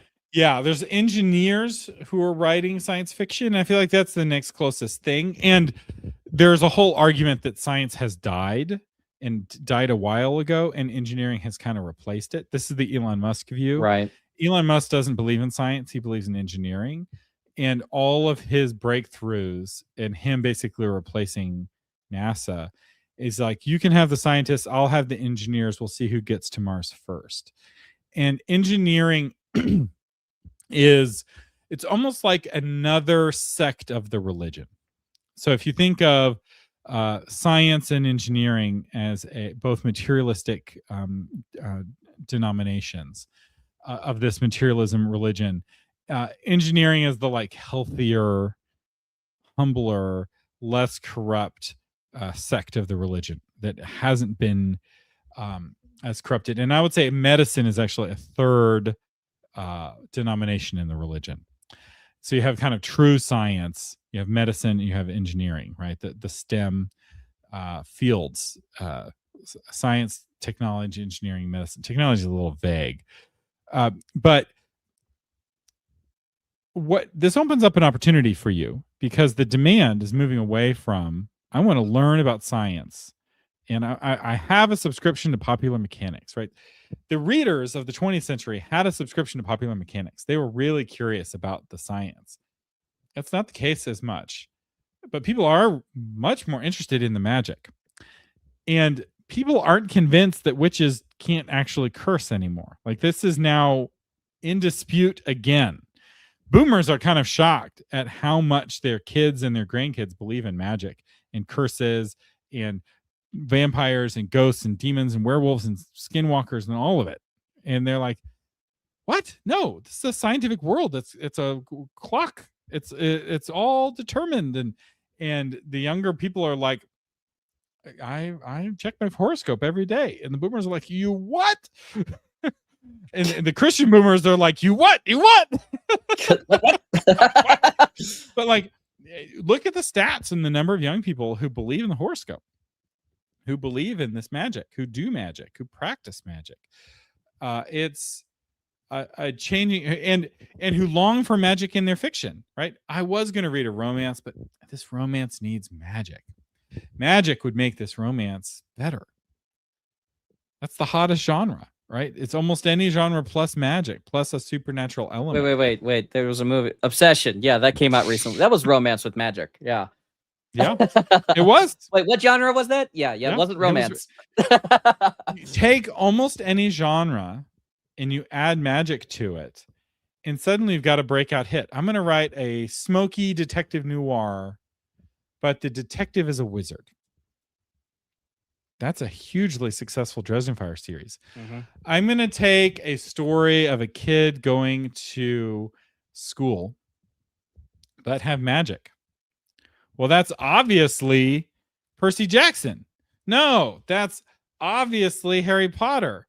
No, that's obviously that's like a lot of the books. It's like a school. That's Twilight, right? School plus magic is actually like a massive genre. I'm gonna do war plus magic. That's Brandon Sanderson. I'm gonna do politics plus magic.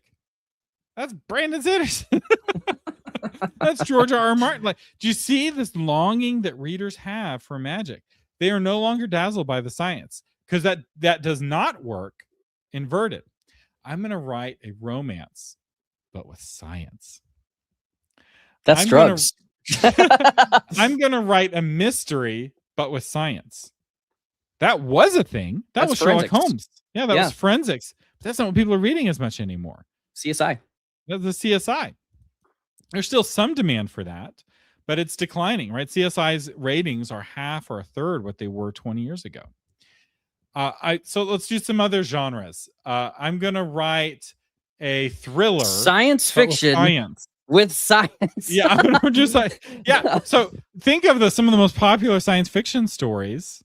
They're really more magic than science, right? They're softer science fiction than hard science fiction. Project Hail Mary had magic space dots. And they just had a lot of energy. I don't know. Project Hail Mary is I think the exception that proves the rule. I feel like no. It functions on magical rules, because the space dots had no scientific explanation for them. They just had a ton of energy they could use for propulsion to make the whole thing work. And then they layered science on over. No, they layered engineering. There was no science. You're right. It was engineering. There's no science in that science fiction story. Probably the same with The Martian. No, it's a scientist and an engineer, because Ryan Gosling was the scientist and Rocky was the engineer. He was a scientist in his persona, but he's doing. But it was all in relation to the space dots, which was magic. Yeah. The astrophage or whatever they call it. Give us some examples. I know there's a lot of you in the chat. Let's do some more genres and do a plus science and a plus magic and see how they're doing for this long-term zeitgeist change. Star Wars was science fiction with magic. Horror plus science. That was a huge genre in the 20th century. Horror plus magic is the big genre now. Space opera was always magic, right? So Star Wars was knights and wizards in space wizards. And space opera plus magic, that's kind of what it always was, right? The Force magic. Yeah. A Western plus science is steampunk, which is on the outs, right? Mm-hmm. It's really in decline. Western plus magic, weird Western. I don't know. I'd put those probably. It's never been I think big. Weird West is growing, but I don't think it's popular, because the core conceit of a Western is I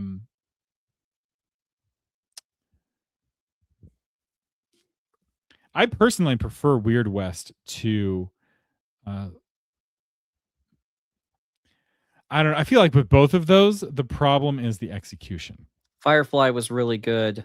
Yeah. Western with Wax and Wayne, I think, were some of the most fun books to read of Brandon Sanderson, and those were, I would say, Weird West, but they were steampunk in their aesthetic, but they are all magic people using Brandon Sanderson's very scientific magic system, so it can go both ways. So that's an interesting one. I feel like Western is almost another axis, right? So plus magic, plus science, plus Western, really. So it's romance plus Western. Right. It's a mystery plus Western. It's a setting. Yeah. It comes with rules. You know, Yeah, Alloy of Law. Thank you. Great series. And you don't have to have read the earlier books. You can just because that he does a time jump, and all of the characters you knew and loved from the previous books are all like city names and road names now. And so it's all like really deep Easter eggs. Postmodern plus magic. The show Supernatural did science versus magic. And it was more of a tactical approach to dropping supernatural threats using natural forces. And sometimes it worked for them and sometimes it didn't. You can definitely tell when it worked and when it didn't. Like the Leviathan arc was just stupid when they decided that soap stopped the freaking Leviathans. That was stupid. But the idea of salt stopping ghosts because it represents purity. Historical fiction plus science. That's where you have like a Jules Verne type story. Medical thrillers, 1800s. Very 20th century. My wife loves Call the Midwife. Yeah. Historical fiction plus magic. Really hot. Yes. Right? His Majesty's Dragon. Flintlock fantasy. Yeah. What if the gods are real? What if and this is actually a really fun genre to write in, because if you go to the original sources, the primary sources, all the magic is still there. The pagan writers write about pagan magic. The Christian writers write about what God is doing, and all the supernatural stuff is still there in the historical records, especially if you go back 500 years. What if Napoleon fought vampires in Russia and it wasn't the winter that inflicted the casualties on him? Abraham Lincoln was a vampire hunter. Fought vampires. Yep. So what is the Highlander? I have a question in the chat. Highlander is historical fiction plus magic. No, it's not historical. It's modern. It does time flashes back to Scotland. Oh, okay. So it's a time. It's actually a law enforcement. It's like a procedural plus magic. Okay, next one. Young adult plus science. There's almost nothing there.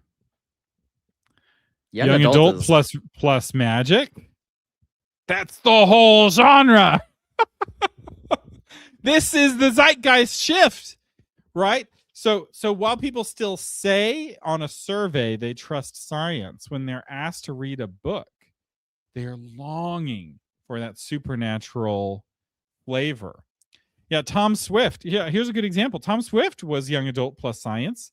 Tom Swift, the last book was published 100 years ago. Or 80 years ago. The thing is that every human being, you have to look at what your philosophy is. So as a Christian, I believe that every human being has a desire to be connected with God. And so we all look for something transcendent beyond ourselves. And I see this proven out through reader behavior. Yeah. Because they're looking for something beyond themselves. And even in the scientific, the ones that claim to just want what you can see or whatever, look at the movie Interstellar. It was gravity, which you can see the effects of, but they actually made this whole turn into how love also transcends all the same barriers that gravity did in the movie. Time and space and all these things. Love transcends all those things, and we don't know why. So Elizabeth in the chat is saying, I actually heard of a book once that was about what if Napoleon fought using a dragon army. So that book was series. It's called, the first one is called His Majesty's Dragon. It's written by a Jane Austen scholar who is a scholar of the period. And it is one of my personally my favorite book series, period. They're fantastic. They are so good. I read them with my eyeballs. What? Back. I have to check this out now. Thomas's eyeballs have touched these? What? My eyeballs had, it was before I went full, it was one of the last series I read before I went full audiobook. Because the first one was free, and I was like, Napoleon with Dragons, it's free. Okay, I give it a shot. Start reading. I'm like, oh my gosh, this is so good.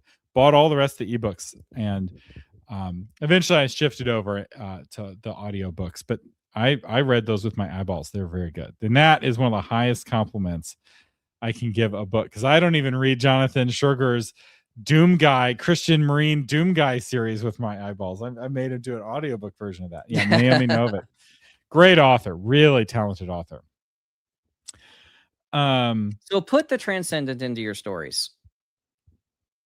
People are searching for that right now, and more importantly than putting the transcendent in your stories, put the truth in your stories. Here's a question for you, Jonathan, before Yeah. we close. Let's say somebody is a true believer in science. They're still a materialist, and they want to write that modern defense against postmodern style story, that Tom Swift style story, the romance plus science type story. How would they do that for the modern audience? Is it just no hope, right? No. Has the magic of science lost its shimmer, or can it No. still be done, and how could it still be done? Because I You feel have like to- this will dig us deep. You have to ask another question, which is, why are they a materialist? Why have they come to the idea that what they can see and what they can touch is the only thing that they will accept evidence from in order to formulate a worldview? You have to know why that is to be able to reach that person, because it's kind of like the armor doesn't matter if you don't know where the internal organs are. Like, I could be shooting here, but on an alien, that might not matter. But the armor might still be there. So I'm shooting at the armor if I'm just hitting materialism. Okay, that's what I can see. But knowing why this person has chosen to go with solely a materialistic approach to things, or like what's happening today, one that's entirely devoid of any kind of materialistic evidence. It's just a pathological one, which is not, we say pathological like a bad thing. It just means your emotions are formed in your logic, and then create this weird delusion that you can go off into, but that's what you form your worldview off of. I knew people like that. I actually I'm pondering this, and I actually think the model for how to do this is, of all people, Brandon Sanderson. Because I don't think be as Brandon vanilla Sanderson as possible. Let me make the case. I don't think Brandon Sanderson actually has magic in his books. If you think about his books, the magic system is so hard, it's science. Mm-hmm. And he almost always has a character in almost every book who is a scientist who's learning the magic system using the scientific method. Right. I think it doesn't break the rules of his world. They are the rules of his world. Right. So yeah. I think Sanderson is the model actually for how to write, because it's so fascinating. He's like double deconstructed. Yeah. Because the Mistborn stories first started off as a deconstruction, but Sanderson is deconstructing postmodernism. Is Sanderson deconstructing postmodernism and reverting back to modernism? Is he secretly has he been a modern author the whole time? Oh my gosh, my mind is blown right now. I feel like a real easy connection to make. My mind is not blown.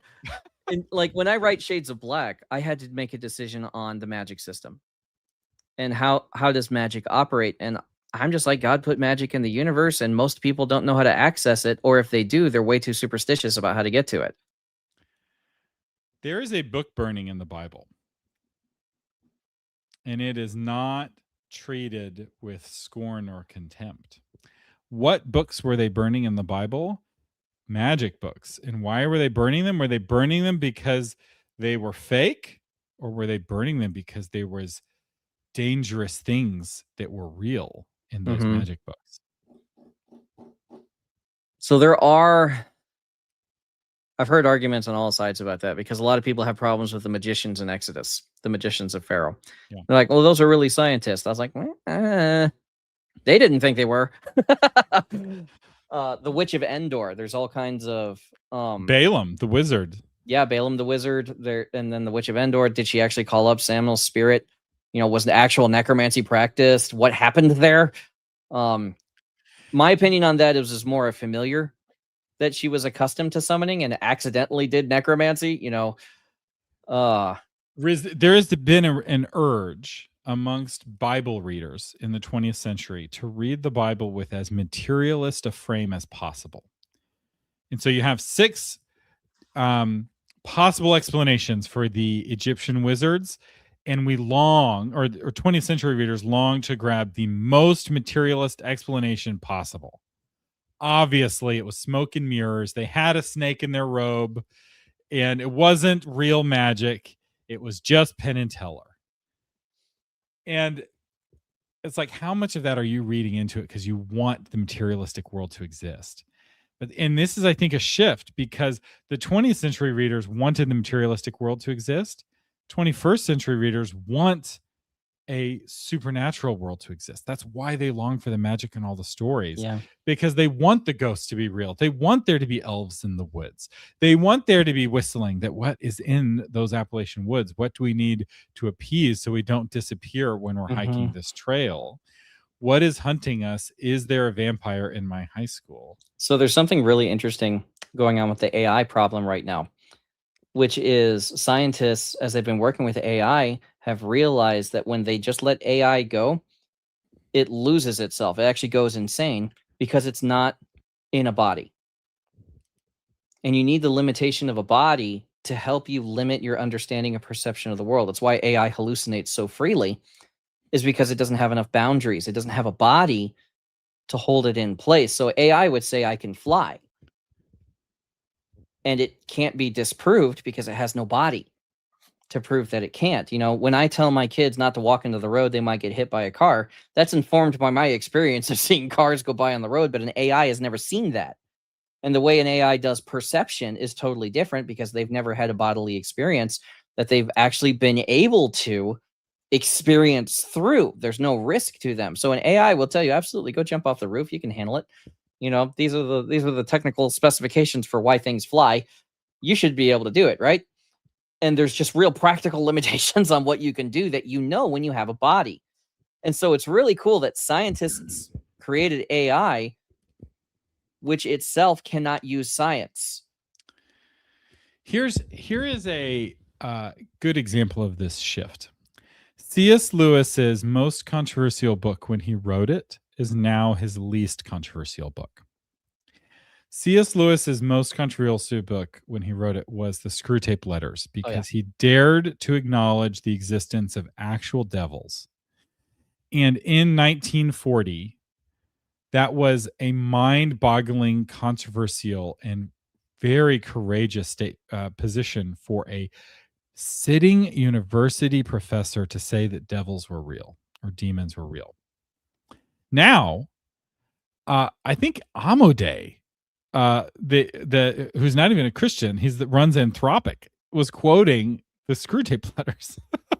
Like, the Screwtape Letters are just an accepted part of the Western canon now. Everyone's like, oh yeah, sure, Screwtape Letters. But when people read the Screwtape Letters, they can read it devoid of the context in which the author wrote it, which is why I don't agree with the death of the author people. You should read something devoid of the author's context that he brings to it, because the Screwtape Letters is not meant to be a way to destroy humanity. It's meant to be a commentary. It's not an instruction manual, people. Don't build the torment nexus from the book. Don't build the torment nexus. It's like, sometimes we imagine things to warn ourselves from the things so as to not do it. And so I think that's really fascinating. Like, it's almost his most boring book now. Like, the lessons now are moral lessons, and the core conceit, the core controversy, the core thing that made it so sensational and put him on the cover of Time magazine. Like, y'all have no idea what a big deal it was for an Oxford professor to say demons were real. It literally got him on the cover of Time magazine because everyone couldn't even conceive of such a thing. It was so controversial. Now, what's controversial are his moral arguments from mere Christianity. The stuff that when he said it at the time about homosexuality wasn't controversial at all, but now that would totally get him canceled in current year. And his acknowledgement that men and women are different and their roles are different, and that men should lead in a relationship, that's his controversial stuff, which at the time was not controversial. So these are kind of giving you a sense of the changing cultural tides that hopefully can help guide your book. And you don't have to add magic to your story, but I would say adding some wonder, some that kind of cynical, the 20th century cynicism of a Sherlock Holmes is not nearly as appealing as the 21st century wonder of a Harry Dresden. Compare Harry Dresden and Sherlock Holmes. Those are kind of like two fictional characters that are kind of platonic ideals of these different approaches, right? Harry Dres.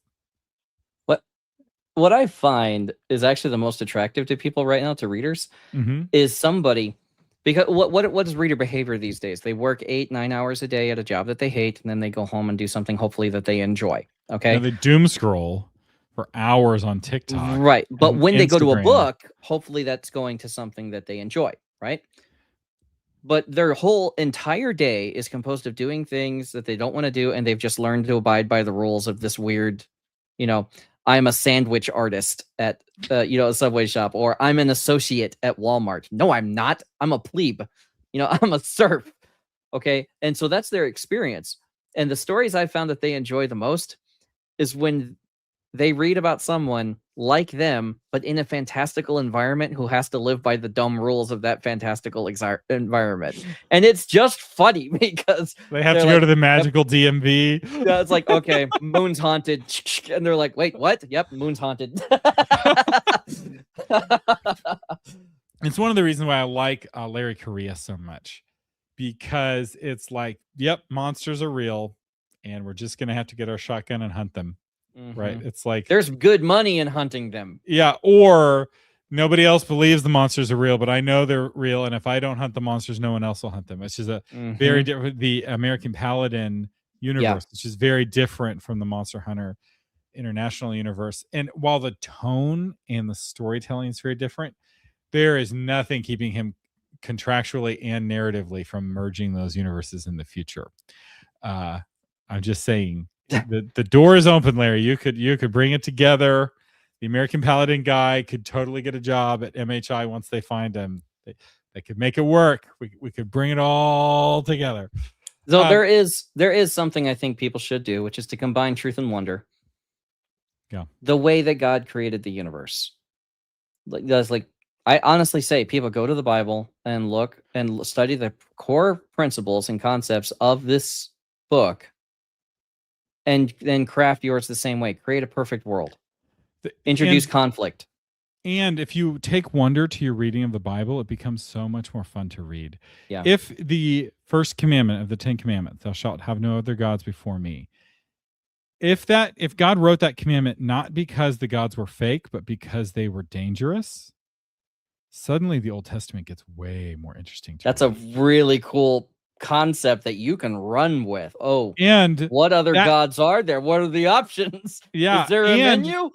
That's how people have read the first commandment. Is there this entire time until 5 minutes ago. This materialistic frame that we adopted in the 20th century is the abnormality.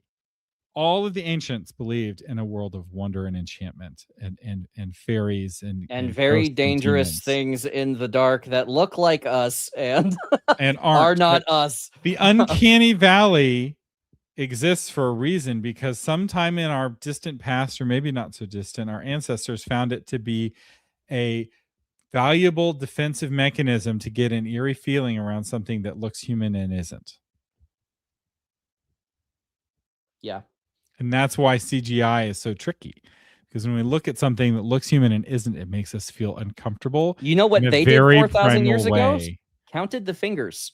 And do the eyes go in the same direction? It's actually funny, because I was using AI to make a painting of Goliath just a couple days ago. And I was like, it actually counted the fingers. I was like, this is the one time ChatGPT could have gotten the fingers wrong and it would have been accurate. 6. Yeah. Because Goliath had 6 fingers. He had 6 toes. Well, right? The Anakim had 6. It doesn't necessarily say Goliath. He may have been an Anakim. He was a Gittite, not an Anakim. They got wiped out by Caleb, but No, because there was Anakites found later. Some of them survived. In fact, one of the mighty men defeated an Anakite. It doesn't say he was an Anakim. I'm gonna have to do some research on this.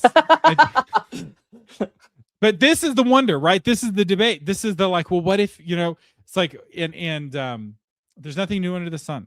The challenges that we face have been faced before, and working in these ancient things into the new things can make for some really fun stories. And there's also this idea, okay, like good men made easy times, right? Well, hard times made good men. The giants, the monsters, the demons, they made good men. And then the good men wiped those things out. And then easy times made weak men. And what comes back when there's weak men? The giants, the monsters, and the demons. Yeah. That we have now broken our record for the longest ever author update episode, and it was because we said it's a slow news day. We don't have a lot of stories. Yeah, that is. I didn't say it. You did. Anyway, thank you so much. The audience stayed with the live audience stayed with us. I have no idea if the replay audience is still around. If you are, authormedia.com is the website. If you want to find all of our shows, but this particular micro podcast within a podcast, Podcastception, you can find it zeitgeistreport.com. If you just want the Zeitgeist breakdown, which was like an hour. It's just a little part of our episode. Yeah. Thank you so much for listening. I'm Thomas Umstattd Jr. And I'm Jonathan Shuerger. Live long and prosper and suffer not a monster to live.